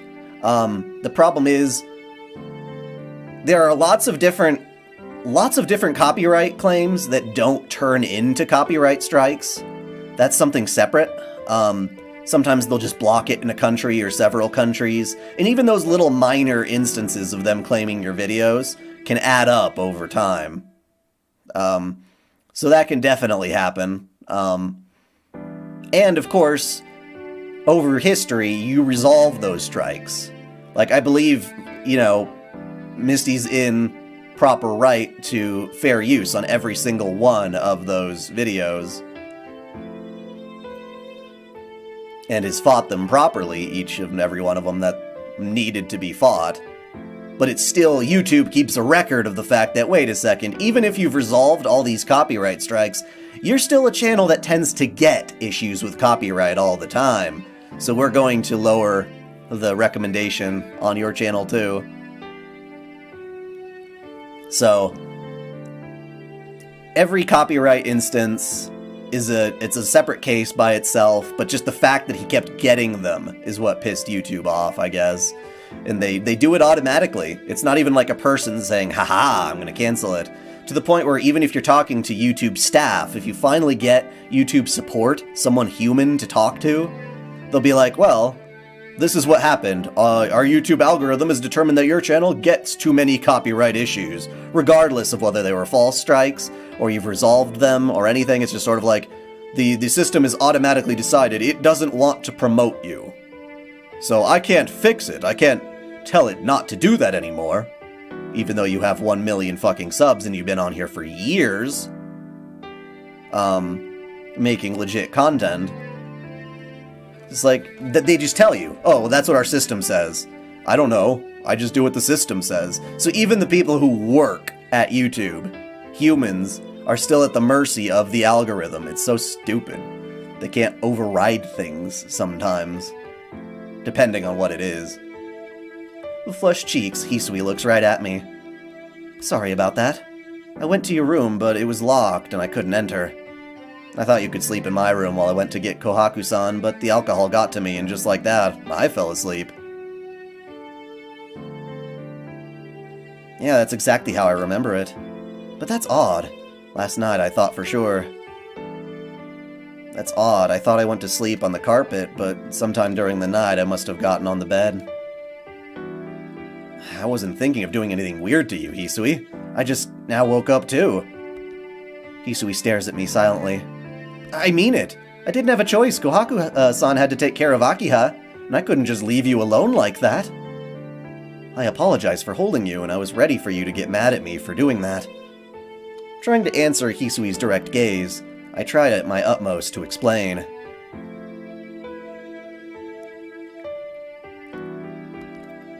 Hisui doesn't answer. She just looks over her clothes and nods.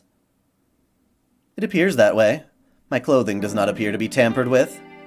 You are innocent, Shiki-sama. Good. I breathe a sigh of relief. And I think the one who placed you on the bed was me. I woke up once during the night and saw you sleeping on the floor. I did not want you to catch a cold, so I remember getting you to sleep on the bed. For real? If that's true, then that would explain why I was in bed, but why was Hisui sleeping on the bed with me, too? Please forgive me. I was still a little drunk, and I thought that, since there was a bed in front of me, I wouldn't need to go back to my room. Embarrassed, Hisui explains what happened. I see. Certainly that's how you think when you're drunk. I start to laugh for some reason. Embarrassed, Hisui drops her shoulders. Why is it? Even though I was only sleeping next to her, I get so conscious of Hisui, I'm unable to say anything clearly. Anyway, let's just keep this a secret between us. If Akiha knew about it, she'd get angry, and if Kohaku-san knew about it, she'd just tease us about it relentlessly. Yes, if Shiki-sama will allow it, then it'll help me as well. Yeah, sorry, Hisui. If I was more responsible, this thing would never have happened. I say sorry and bow my head to her. Nothing did happen, but it's still a fact that I carried to my room, a girl to my room and slept next to her. No matter what Hisui says, I think I'm responsible. Not at all. It is my fault. If I was more responsible, then you would have never had to worry about any of this, Shiki-sama. Nah, it's okay. Anyway, I just want to apologize. I'd actually feel better if you say something like Shiki-sama is a jerk. You have every right to, although I don't think you should say something like that.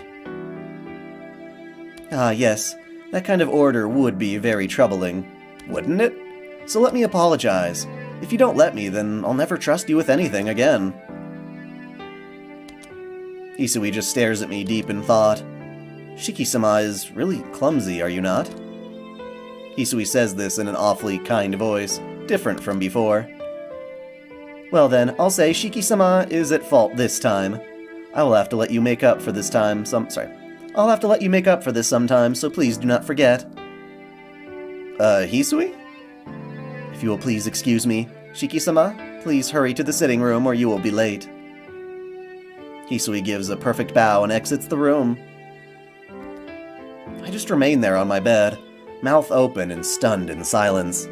She smiled. For that instant, it seemed like time itself had stopped. This isn't good.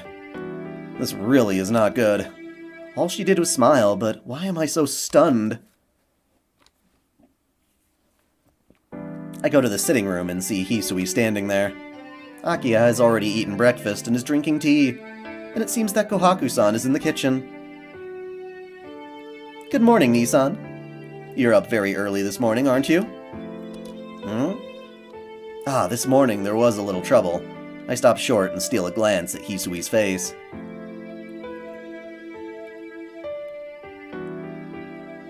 Well, I just happened to wake up early today, but you're pretty impressive too, Akiha. To still wake up this early as drunk as you were yesterday. Of course. You should always drink considering the next day, so there's no reason to oversleep because of it. Really? But you were pretty hammered last night. Maybe you have more breakdown enzymes than a normal person, Akiha? If that's so, I'm a little jealous. Nissan, what are these breakdown enzymes? Well, I'll make it short. After alcohol enters the body, I guess it changes to some kind of poison. The poison is processed by the liver by the enzymes that break down the alcohol into water. The amount of enzymes in each person is different, and Japanese people tend to have less than others. You can say that those have less enzymes, Those that have less enzymes have to moderate a little. Akiha looks impressed. I'm a little surprised. You seem to know quite a bit, Nissan. Nah, not really. I just have a bad friend that drinks a lot, that's all. Is that so? It seems like you were not drinking that much last night, though. That's because I'm one of those people who have to moderate. Since my bad friend simply downs his drinks, I have to always stay sober to take care of him. By the way, this bad friend I'm talking about is none other than Inui Arihiko. I don't really understand it, but it seems like your private life is very fun indeed. Why that all of a sudden? Why do you bring that up? Nissan, your face seemed so happy just now. You didn't show that face last night. Well, it's true that last night was more surprising than it was fun. Shiki-san, breakfast is ready. With excellent timing, Kohaku-san's voice cuts in. I'll be right there. Well, I gotta go, Akiha.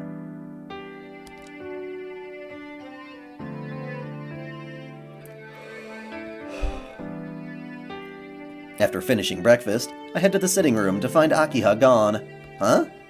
Hisui, where's Akiha? Akiha-sama left for school right after you went to the dining room, Shiki-sama. Oh yeah!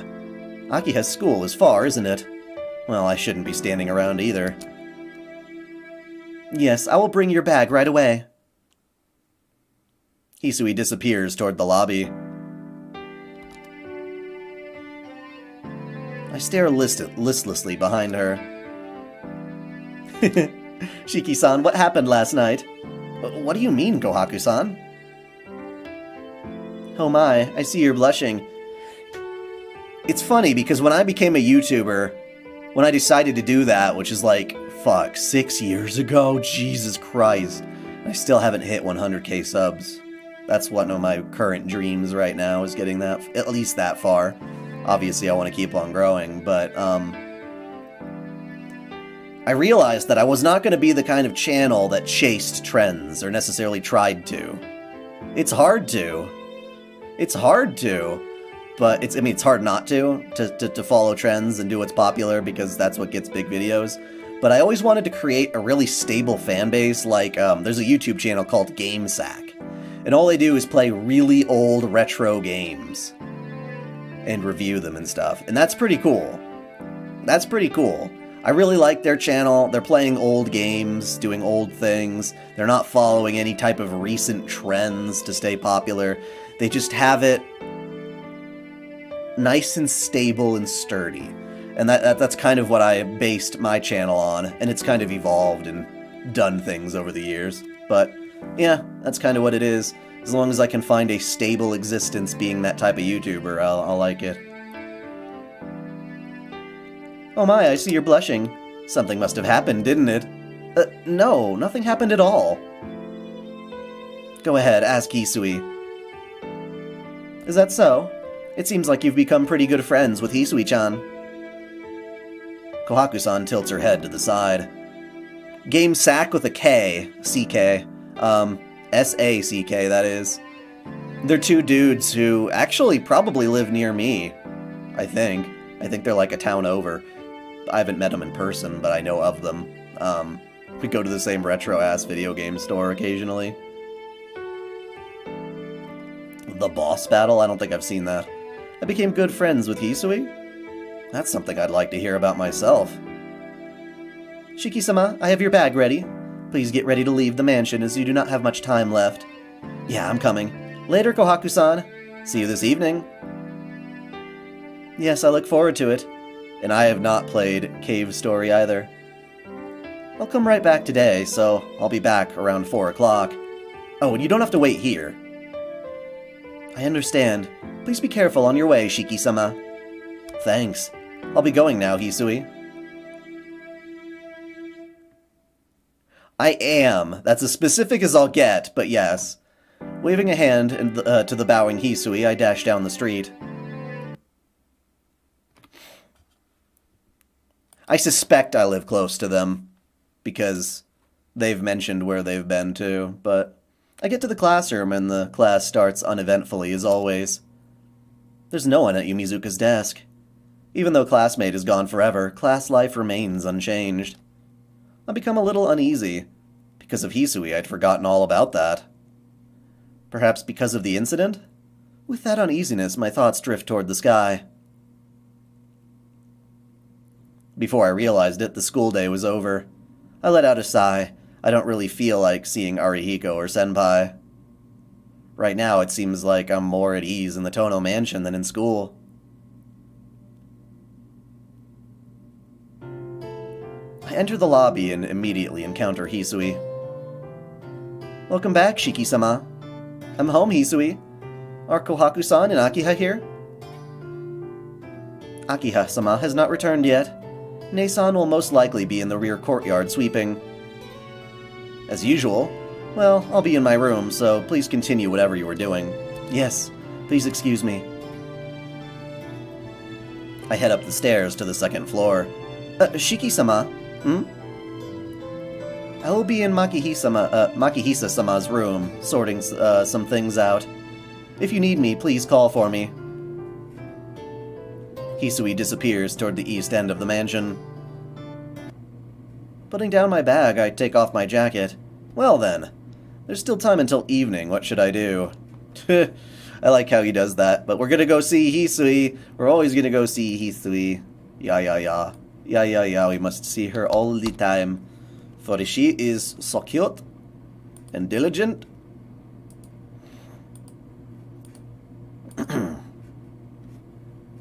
I'll go see Hisui, but Hisui doesn't let me help her, and I don't want to get her in the way. Sorry, I don't want to get in her way. What should I do? I don't want to be a burden, but for some reason, I want to see her. Ah, that reminds me. I still need to give her back the ribbon. Hisui said she'd forgotten about it, but the ribbon is hers. There's really no point in me holding on to it, so I should give it back.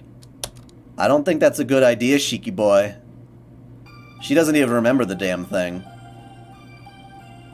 In the old man's old room, Hisui is arranging books. Even though it's no longer being used, his room is still being cleaned like before. Hisui, can I have a minute? Shiki-sama. Yes, what is it? I know we talked about this earlier, but I thought I should give this back. I pulled out the ribbon Hisui gave me 8 years ago. Hisui? So you honestly don't want it? No, I will take it. It is important to me after all. Taking the ribbon, Hisui becomes silent. I can't talk to her. The Hisui in front of me right now looks very much like the Hisui from 8 years ago, distant from the ones around her. Shiki-sama, is that all you came to do?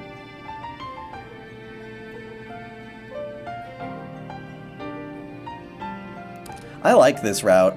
I can't seem to speak, so I just nod. In that case, please return to your room. I still have some work remaining. Hisui walks toward the center of the room. Like, we managed to have a really solid rapport with the characters in this story. Hisui? Did that ribbon have any special meaning? This 8-year period. I think I may have finally fulfilled my promise, even if it was too late. Then I'll go to my room. See you later, Hisui. With that, I leave the room. Of course, if dumb Shiki actually bothered to remember their names, this could have been, perhaps, avoided. After dinner, I return to my room. It's 10 at night. Since I had tea with Akiha and the others after dinner, it's already time for bed. I'm not really tired, but my body feels sluggish. It seems like I've finally got used to life in this mansion. Expressionless Hisui, bright and cheery Kohaku, and Akiha, who worries over me constantly. Oh, damn it, I yawned for fake and now I'm yawning for real. Certainly getting used to this lifestyle is fun. It seems like I have returned to the me that existed 8 years ago. I never had a chance to relax this much when living with the Arimas. The Arimas have a child in middle school as well, but we were always distant and we never really had a chance to talk. Ishtar and Catherine, yeah. I like the variation of her in Catherine full body more so than the original. Maybe it's just that giant afro is a little intimidating. Comically large afro. It's like walking up to Super Saiyan hair. It's like, that's a bit much. I really am sleepy. Changing into my pajamas, I lie down in bed. I'll go to bed early, wake up early, and give Akiha quite a surprise. Oh yeah. Akiha, I am up so fucking early. I'm gonna be like a oh. All of a sudden, I find myself in town. Midnight. I walk through the empty town. I pant heavily. For some reason, I'm out of breath. With bloodshot eyes, I'm looking at people walking down the street. Foolish people, walking the streets so carelessly, even though the killer has not been caught. Do they think they're special and won't get killed? It's like anti-vaxxers and people who don't wear their masks. Or maybe they want to die, but are unable to kill themselves and want someone else to kill them? Well, it's probably the latter. A group of people that I don't know continues to walk by. That's not the person. That's not the person. That's not the person. I diligently stare at them one by one, but shake my head. That's not the person. Nah, not you. That's not the person. I still can't find that person. I definitely heard what this person looks like, but I can't seem to find that person. This game has a shit ton of routes. Well, it's got one for each of the girls. Arcoade, Ciel, Hisui, Akiha, and Kohaku.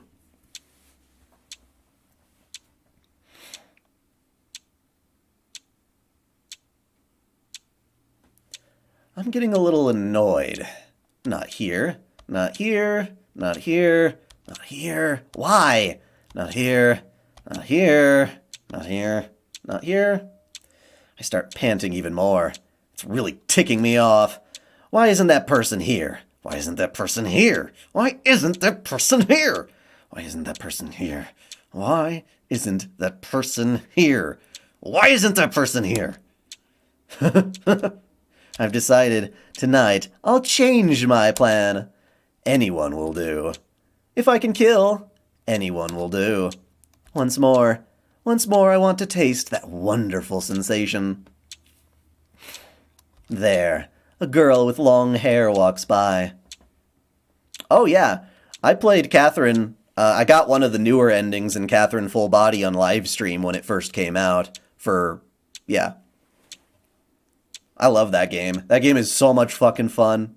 It's challenging as hell, but I love it. Akiha. Yeah, that's Akiha. Akiha, my sister. My beautiful sister, only mine. That is what I want. My sister, only mine. She is definitely mine, and mine only. Jesus, I get it. I kill her from behind, taking care not to damage her body.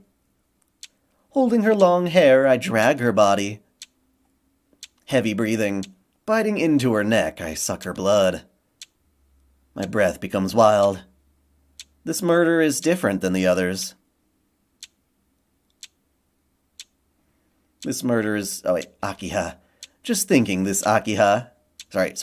Just thinking this is Akiha makes it feel so wonderful. My brain becomes numb. I get fully aroused. As I suck her blood, sucking every last drop, I ejaculate over her body. Ha. Huh? When it's all over, I realize it. Who is this person? This isn't Akiha at all. I'm angry. Even though I sliced the body into pieces, I'm still mad. Imposter. This imposter is pissing me off. I've used up extra energy. The night isn't that long. Once it becomes morning, Shiki will awaken. I'm tired tonight. I'll start again tomorrow. Yeah, that'll do. That's what I'll do. Now then, before the morning comes, before anyone realizes, I must go back to my own bed.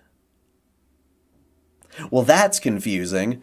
We already know that with regard to Ciel's arc, as well as Akiha's, that Shiki can sometimes experience things vicariously through Roa, because they have that connection. They're sharing that life force. So is this Roa, aka Shiki Tono with capital Shiki, or is this Shiki Nanaya, us? We'll have to find out, won't we?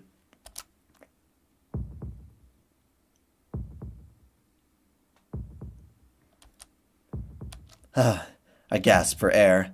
It's morning now. This is my room. Up until now, I've been here, and just like this, and I should have been sleeping. My forehead is hurting. Dream. I had a terrible dream. A dream where I killed someone. A dream where I jizzed all over them as I killed. Hot. My throat is burning. My body feels like lead in my hands. The feeling of breaking someone's neck still lingers on my hands. That can't be. That can't be. That was a dream. Unmistakably a dream. But are dreams really that vivid?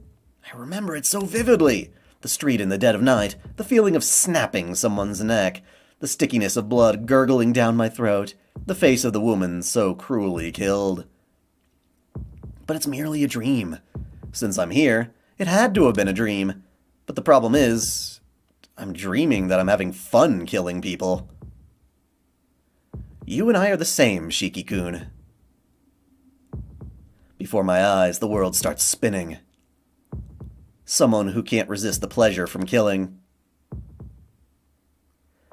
And that crazy speed. Excuse me, Hisui says as she enters the room. Good morning. It seems that you have already awakened, Shiki-sama. Morning, Hisui. The world stopped spinning. As soon as Hisui spoke, the whirlpool I was trapped in disappeared like an illusion. Shiki-sama? What is it, Hisui? How are you feeling this morning? You're not saying anything. Sorry, I was just staring at you. I understand, I have to go to school. I'll go to the sitting room right away, so wait for me there. Shiki-sama, if you're not feeling well, please do not push yourself. Your health is more important than school. No way, Hisui. I can't skip school. It's nothing, really. I like how, like, even in Persona games and stuff like that, like, the world is literally coming to an end a lot of times. Or you're saving people's lives, you're doing these really amazing, crazy things. But they're like, oh, but we must go to school. In the case of at least Persona 5, though, by going to school and doing their regular classes, they were making themselves seem less suspicious. Which is true. They probably could have gotten caught, but I just think it's funny, like, no matter what hell or high water's coming down, you gotta get to school, man. You gotta. So don't spoil me like that. And it seems like while they're at school, they don't even pay attention. No, please rest. I will tell Akiha-sama, so please rest. Hisui is unusually persistent. Does my face look that haggard? Hisui, you worry too much. It really is nothing at all, so don't worry about it. I'll just wash my face, so please wait for me in the sitting room. Getting out of bed, I walk past Hisui, who seems like she wants to say more. Leaving the room, it's a little painful seeing Hisui watch me with such uneasiness in her eyes. I look in the mirror in the bathroom. I don't look like I'm sick. Why is Hisui worrying so much? I mean, I like that part in, in Fate Stay Night where Shiro is just like, you know what? I'm not going to school for a while. He just decides, I'm going to train with Artoria. Like, that part is a lot more liberating. I splash cold water onto my face. Just thinking about the dream I had last night makes me want to puke and not go to school. But if I stay home from school because of that, it'll just be like confirming something, which makes me feel uneasy. Akiha and Kohaku-san are in the sitting room, and Hisui is standing nearby. As usual, I'm the last one to enter the room. Good morning, Shiki-san. No way! It isn't even 6:30 yet. Sorry, it isn't even 6:30 yet. Kohaku-san looks toward me with a soft smile, while Akiha gets up from the sofa and gapes at me in surprise. Good morning, Kohaku-san. Oh, and Akiha too. What do you mean, Akiha too? Well, Akiha too means Akiha too. That should be enough for someone who's so surprised to see me get up early, when you tell me to get up so early every day. I see. Nissan, you wake up early for once, and now you triumphantly walk around with your head held high. Head held high? Akiha? Head, neck. Neck? I remember the sensations from my dream and feel like vomiting. Sorry, Kohaku-san. I don't mean to be a bother, but could you get me something cold to drink before I eat? Not at all. Would you like soda or fruit juice? I'll have a soda, please. Coming right up. Kohaku-san disappears toward the kitchen. Nissan? You're not arguing back. Are you feeling all right? Jeez. You and even Hisui. What do you think I am? I just woke up early and my throat is dry. There isn't anything wrong with me. Trying to resist the urge to vomit, I shout back. God damn it, Shiki. I'm sorry, Nissan, but there's obviously something wrong and I want to help. No, that's not it. The fact that you're worried about me makes me really happy. I just had a really bad nightmare last night and my mind is elsewhere. That's all. I'm sorry, Akiha. I'm the one who should apologize. I sit down on the sofa. I know that something's wrong with me, but I can't do anything about it. Nissan, is there something bothering you? If it's something to do with this mansion, please tell me. And I'm sure I can be of help. No, it isn't that I'm not used to living here. That's right. Maybe if I ask her indirectly, it might help me feel better. I decide to talk with her about it. Yay! Like good, rational human beings, we have conversations that avoid misunderstandings and lead to happiness.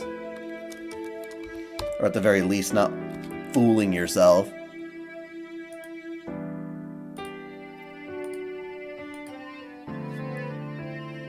I decide that it's better to do it than not. Besides, I keep on thinking for the worst since I'm keeping this to myself. Well then, let me ask you a question. If someone does things they know they shouldn't do, would that be the result of stress? Doing something they know they shouldn't do? Are you masturbating, Shiki? No, that's not what I mean. Is it a recurring problem or just an accident? Well, it's more like an accident. It seems like the person really isn't that conscious. So you mean they're doing things while unconscious, so they can't stop themselves from doing it? That's right. They can't stop. They can't even get themselves to think about stopping. In that case, it sounds like a personality inversion. Personality inversion? You mean like their personality gets reversed? Yes. For whatever reason, something triggers a change in the person, and their entire moral spectrum, their whole world attitude gets reversed. It may be termed a disease of the mind. Don't you remember Nissan? Father was usually a very kind person, but sometimes he would just turn cold as ice. The old man was? Come to think of it, Tonomaki Hisa was extremely kind one day and extremely strict the next. I don't remember that well. Do you remember Hisui? I look at Hisui, who's standing by the wall. And it looks like Hisui is trying to contain herself and can't hear my voice. Akiha-sama, please don't talk about any of that. Makihisa-sama was just a little manic-depressive, that's all.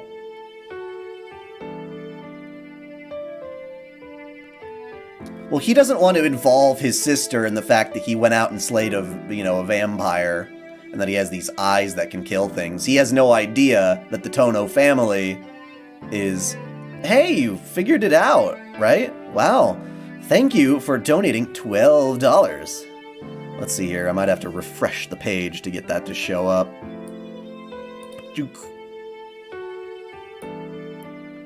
$17.50. Nice. Nice.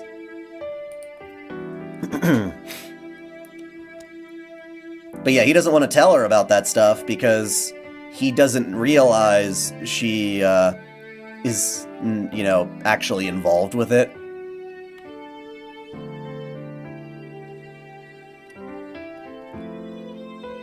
Kohaku-san says this as she brings a silver tray with a glass on it. You shouldn't say bad things about those who have departed. Besides, Makihisa-sama is your father, too. I know. I don't need you to tell me that. Akiha joins Hisui in silence. Here you go, Shiki-san. Thanks for waiting. Kohaku-san puts the glass of lemon squash onto the table. Thanks. Using a straw, I let a cool drink fill my body. The rest of the time, Akiha and Hisui never open their mouths. The only cheerful one in the sitting room is Kohaku-san.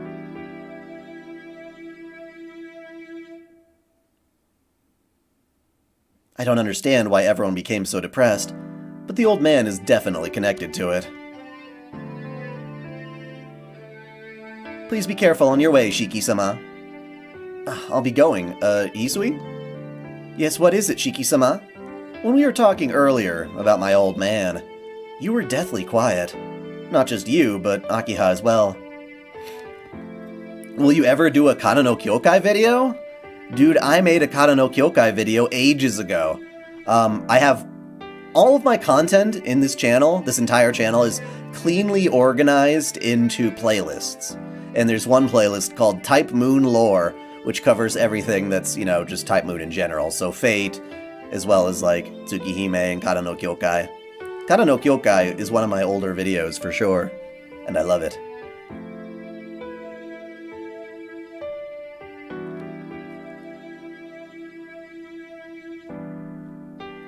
Now, a video of Nanaya versus Ryogi would be weird. I don't know if I have enough data to do that. They're basically the same character, but reused with different tropes and things like that. Did something happen to the old man in the 8 years I was gone? You and Akiha were both acting strange earlier. Hisui doesn't answer. I see. Well, I won't force you to answer. Well, no, it's a really old video, but I am just letting you know that you can find all this stuff on my channel. It's me trying to be as helpful as I can to curate my content. If you haven't seen it, then I highly suggest that you do, because I loved making it and I think it's a good video. That's basically it. I feel like I know more about Kata no Kyokai than I did at the time of making it, but yeah. I won't force you to answer. If you ever feel like it, we can talk about it. No, this is not something that concerns you, Shiki-sama. Shiki-sama, if you're going to live in this mansion, please do not ever mention Makihisa-sama again. Oh, fuck nuggets. They got some, history we don't know about. After Hisui's eyes flash for a brief instant, she heads back to the mansion. No, Ryogi is the prototype, strangely enough.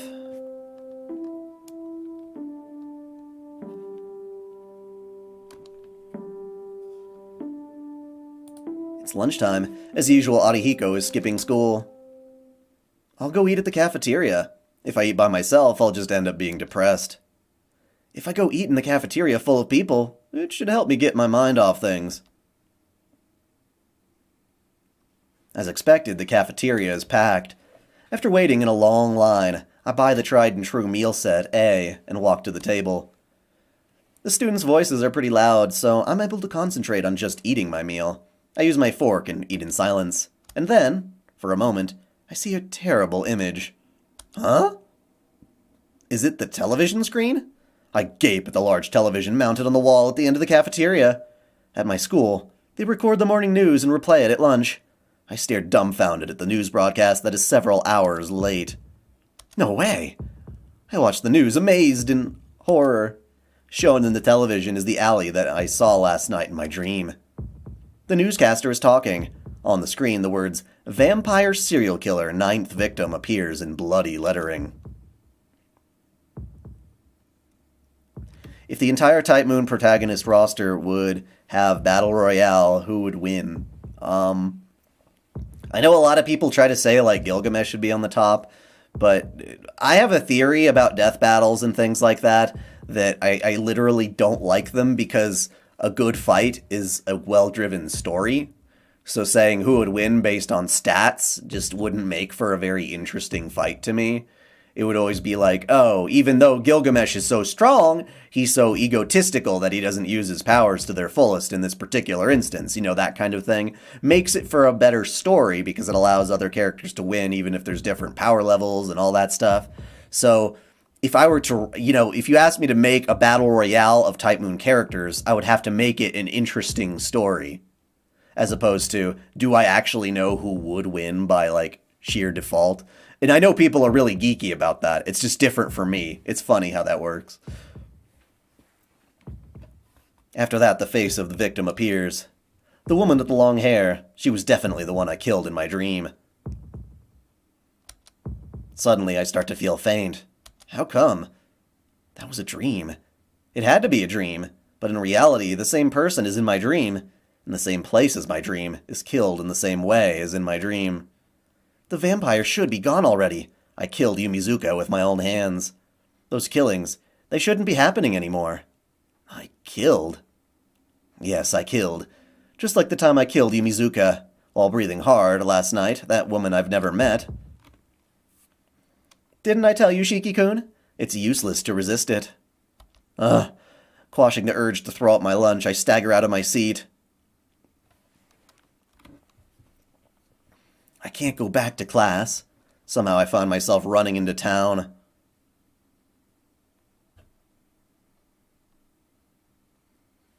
I came to the place I saw in my dream.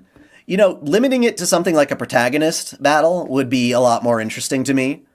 Who would win in a battle against, Shiro, Shiki, and Aoko, I guess.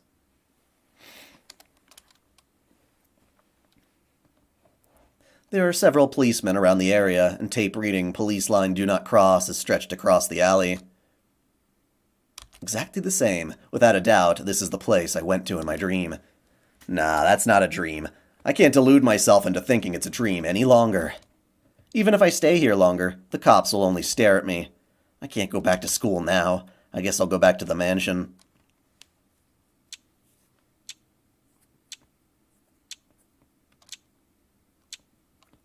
Since it's not even 2 o'clock yet, Hisui isn't in the waiting lobby. I can say I got lucky. I don't feel like seeing anyone right now.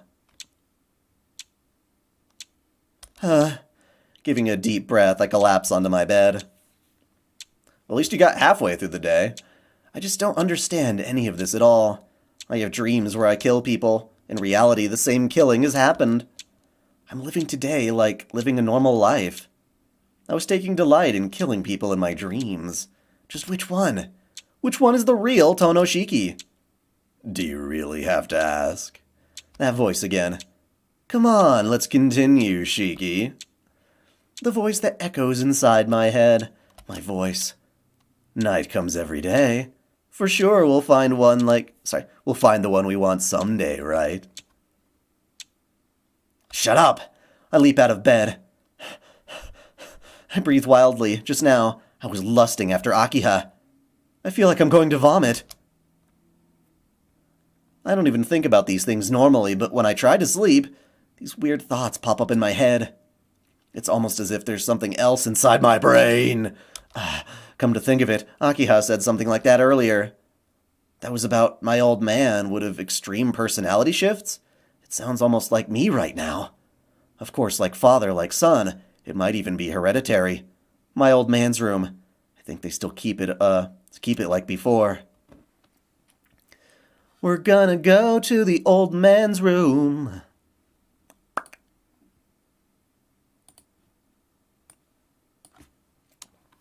Man, this is crazy. Hisui's route must have like a big section where there's like no choices, because we're only one video into Hisui's route, and already there are only 1, 2, 3, 4, 5 choices left to getting to the ending of her route. That's crazy. That's crazy, man. That's crazy, man. My old man's room is just like it always was. Nearly all of the rows of books are educational reports, and nothing catches my attention. What I want right now is my old man's journal or notes.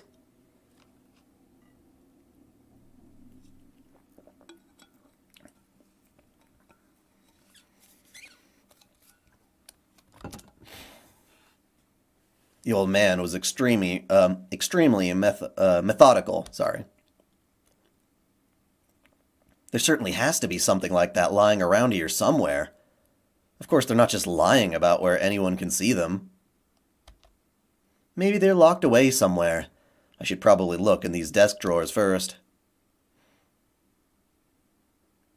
Using a letter opener lying on the desk, I cut the line of the drawer lock. Inside, there appears to be some old document bundled together, in what seems to be a journal. First, I'll look at the old documents. This is my family tree? Definitely. Right after Tonomaki Hisa is written Tonoshiki and Tono Akiha. Huh, my old man, he adopted a son 10 years ago? But he passed away shortly thereafter. 10 years ago, that would be when I was just in elementary school. That long ago, it's only natural I wouldn't remember. But the heads of the household have had pretty short lifespans. My old man died when he was 50, and before 30 in an accident? Wow, before that, 18 years of age? Suicide? No, wait a second, no matter how you look at it, this is strange. Looking through the family tree, all members of the Tono household have died strangely. Madness, accidents, murder, disappearances, stillbirth. Not one of them lived a long life or even died peacefully. What? This entire document is filled with horrible fates. Even worse, most of the causes of death are madness. Most of them ended up taking their own lives. That's strange. It's just strange. But I can't exactly tell what's strange about it. Next is my old man's journal. I pick up the journal, which has a relatively new binding. My heart starts to pound. My heart seems to understand that I shouldn't be opening this. But I can't turn back now. Swallowing hard, I open my old man's journal. There is a demon lurking inside the Tono bloodline. The opening statement is in those lines. And that isn't just a simple metaphor. The ancestors of the Tono were a mixed breed of something non-human and human. We, being their descendants, also have this element of something non-human in our blood. In regards to our blood, there are those with strong and those with weak non-human blood. Those with weak non-human blood can live their lives as ordinary people, but those with strong non-human blood can never live a normal life.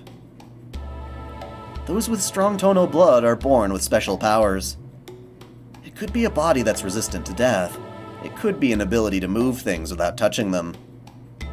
Or it could be fangs used to take bodily fluids from other people. This blood. When this blood becomes too strong, the members of the Tono house start to gradually lose their sanity.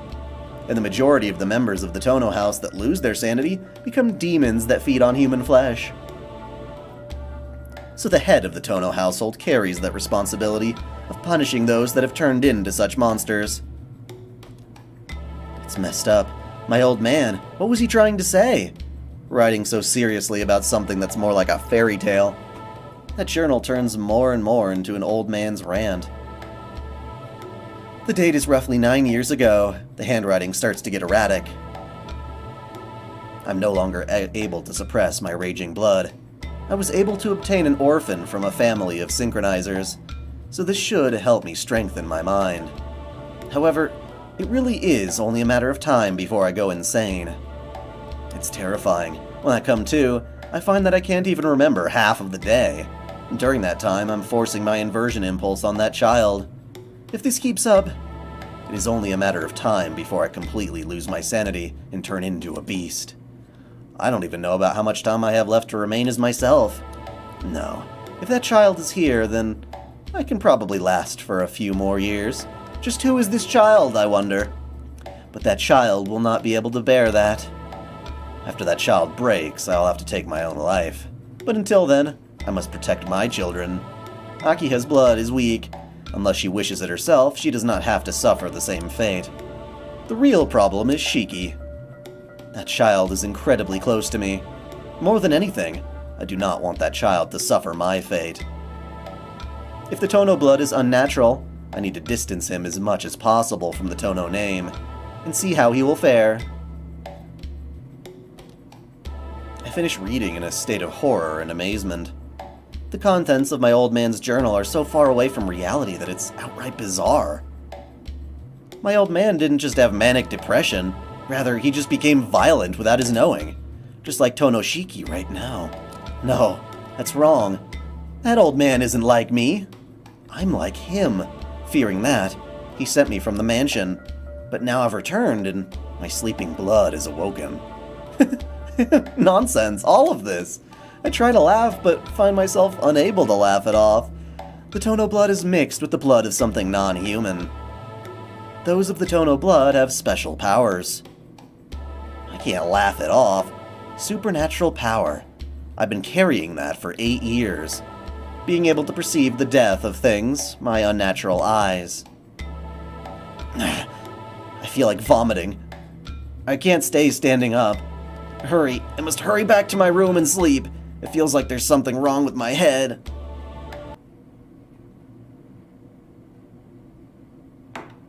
Shiki-sama, have you returned already? I can hear the voice that sounds like Hisui. Shiki-sama, please excuse me. Hisui, oh, she's not shouting, sorry. I feel like she would be shouting, but she doesn't know. Hisui enters my room. Please forgive me. I did not realize you'd returned, so I was unable to greet you at the door. Don't worry about it. I came here early on my own. Hisui, can you leave me alone? I just don't feel like talking to anyone. Shiki-sama, are you feeling sick? I don't know. I don't understand it myself. Hisui looks at me with worried eyes. Damn it, what am I doing? Hisui is worried about me. There's no reason to take it out on her. Sorry, I just feel a bit bad. I want to sleep until dinner. Is there some medicine I can take? Headache medicine would be the best. Yes, I will go get some.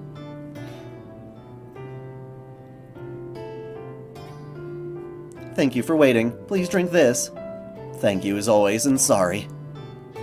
I take the water and the powdered medicine that Hisui brought me. For some reason, there are 2 kinds of medicine. Huh? 2? What are they? Yes, I told my sister that you were not feeling well, and she gave me some medicine she had prescribed from your doctor. This one is to help you sleep. Okay, let me see if I can read how this is said. This contains benzodiazepine. Benzodiazepine? I don't know if that's right at all.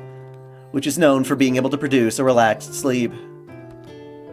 I trust Kohaku-san, but she doesn't have to tell Hisui all this in-depth knowledge. Wow, does Kohaku-san plan on becoming a licensed pharmacist? Saying that, I drink the medicine. I drink the water to gulp down my medicine. Apparently it works fast. I feel sleepy already. I'm going to sleep. Oh, I got some spam on my Twitch chat. Go ahead and figure out how to...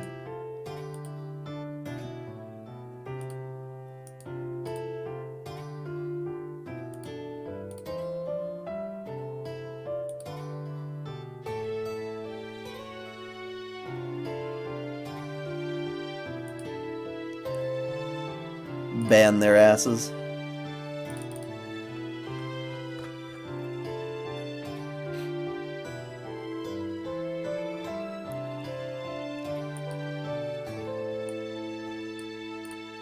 How do I... No! No! What are you doing? Huh. Oh, is it because I have to stretch out the window further? Yes. Fucking thing wasn't big enough. Alright, sorry about that. That little blink there was me trying to fix Twitch. I banned somebody from Twitch for spamming. It's like, you want to see hot chicks or something like that, and then there's a suspicious link and weird text. You know, like bots. So I spammed, or I got rid of them.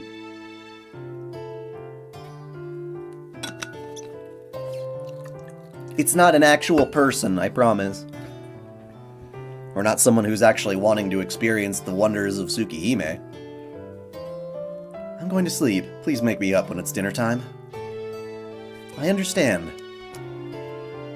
Well then, excuse me. Shimoneta is a interesting show. It's kind of disgusting how realistic it feels sometimes. Knowing how, like, cartoonishly bonkers that show is. My consciousness starts to fade. I'll sleep just a little bit.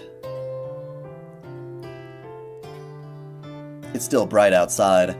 Because it's during the day, I couldn't see any of those horrible dreams. Why is Twitch like 10 seconds ahead of YouTube? Pfft, fuck if I know. Someone's trying to Bitcoin mine? Maybe. There's all sorts of freaky-ass scams out there. I love watching those videos where they like get like tech support scammers and they just fuck with them. God, it's funny. Please excuse me. Good night, Shiki-sama. With a bow, Hisui exits the room. I yawn heavily. I'm still just a little sleepy. Kohaku-san's medicine was pretty strong, so I spent most of dinner in a daze. It's only about 9 o'clock. I took a nap already, so it's a little early to be sleeping. At 10 o'clock, the lights in the mansion are turned off.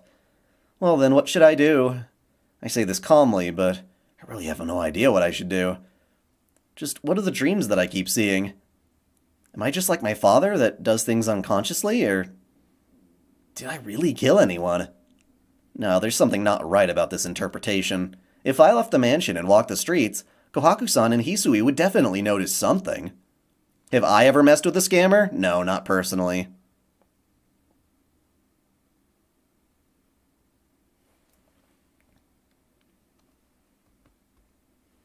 I can't explain the fact that I wake up in my bed clean and there's so much blood splattered on me.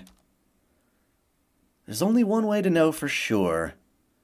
Yes, if I want to prove anything, if I want to prove everything, we are going to save our game here for tonight. That will be all for today as far as the main game is concerned.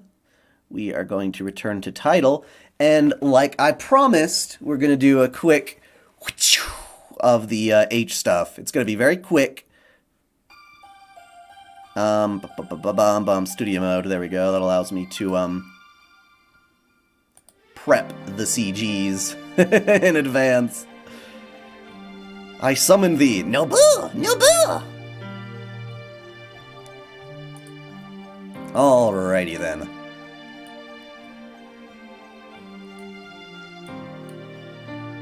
Options, graphic mode. There's quite a few of them.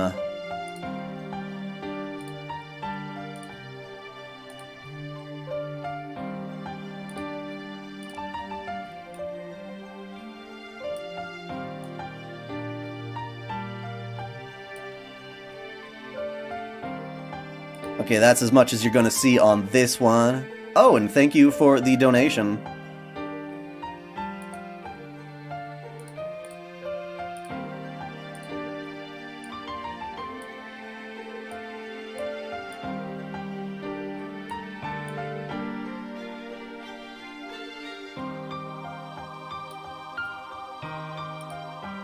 Can see this fun.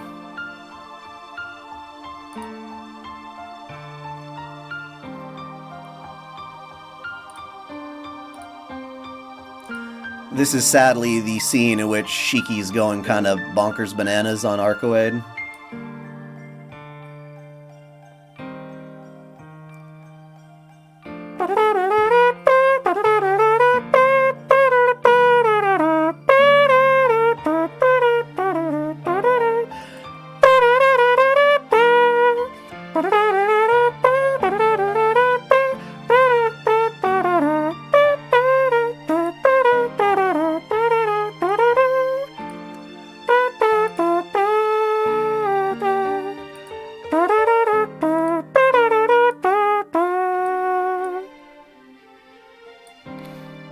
This is the continuation of that dark, dark scene.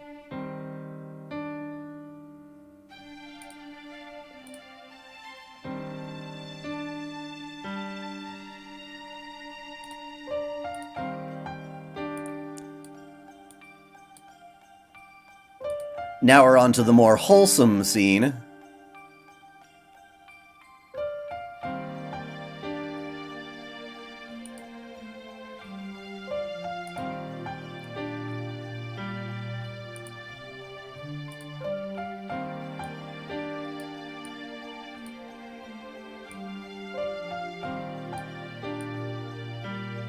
Oh yeah, you get a bad ending if you do that? It's been a long time. Okay, and then there's this. I think it's funny that Shiki's... It looks like he's in jammies. They're not, but they look like it.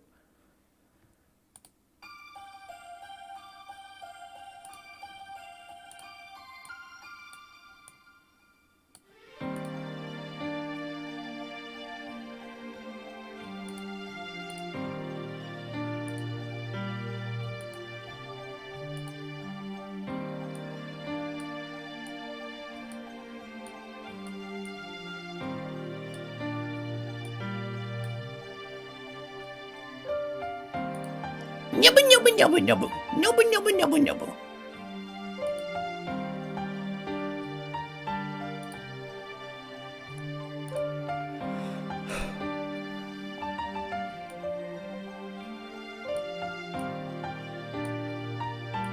Nubba!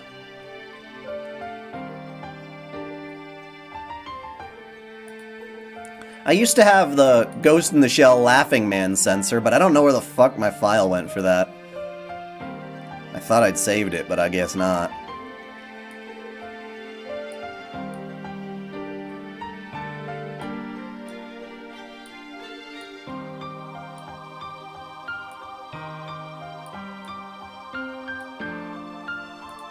Nubba nubba nubba nubba.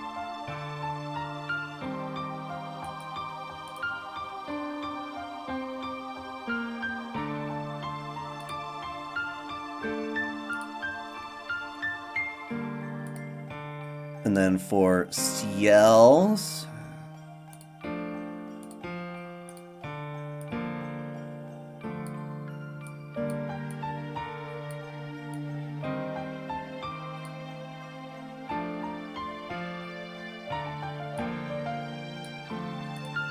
I have way, way, way too many apples. Way too many apples. No, there's a viewer. I'm not that crazy.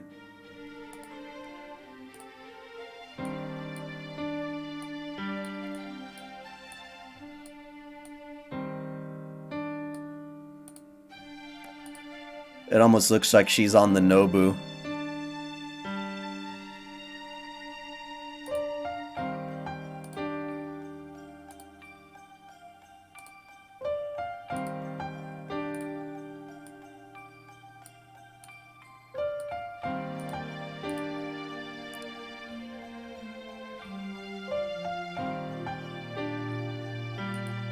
Dude, I have like 300 golden apples. I can't get rid of them. FGO wants me to grind so much, but whenever I have to grind, it's usually the events. So, yeah, that's how it be.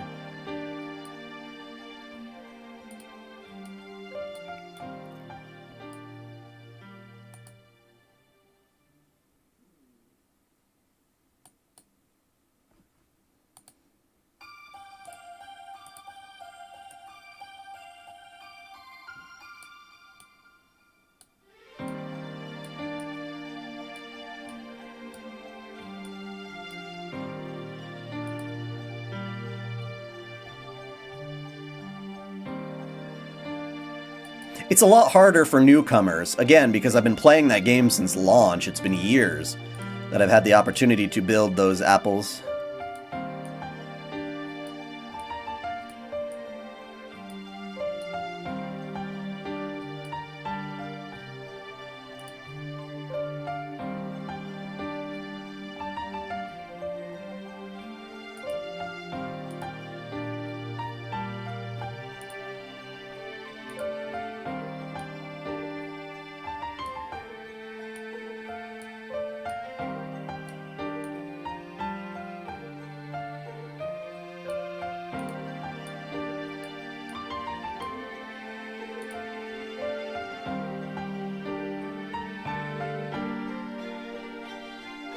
Tell me when this ends. It's almost done.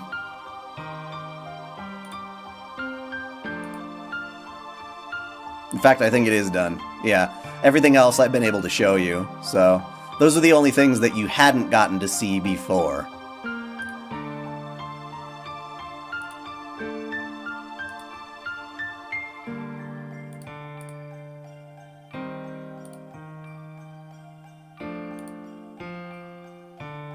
Cool.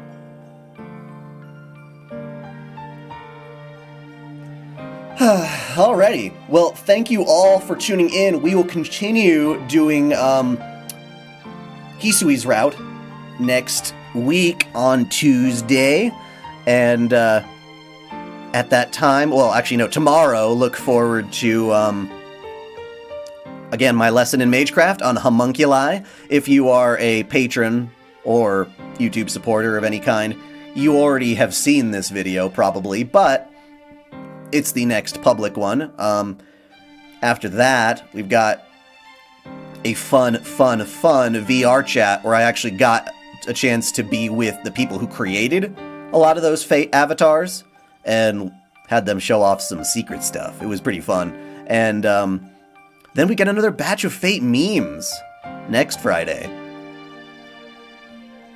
We got a lot of fun stuff coming up. A lot of fun stuff coming up on the channel. But yes, thank you all for tuning in, and until next time, celebrate your fandom.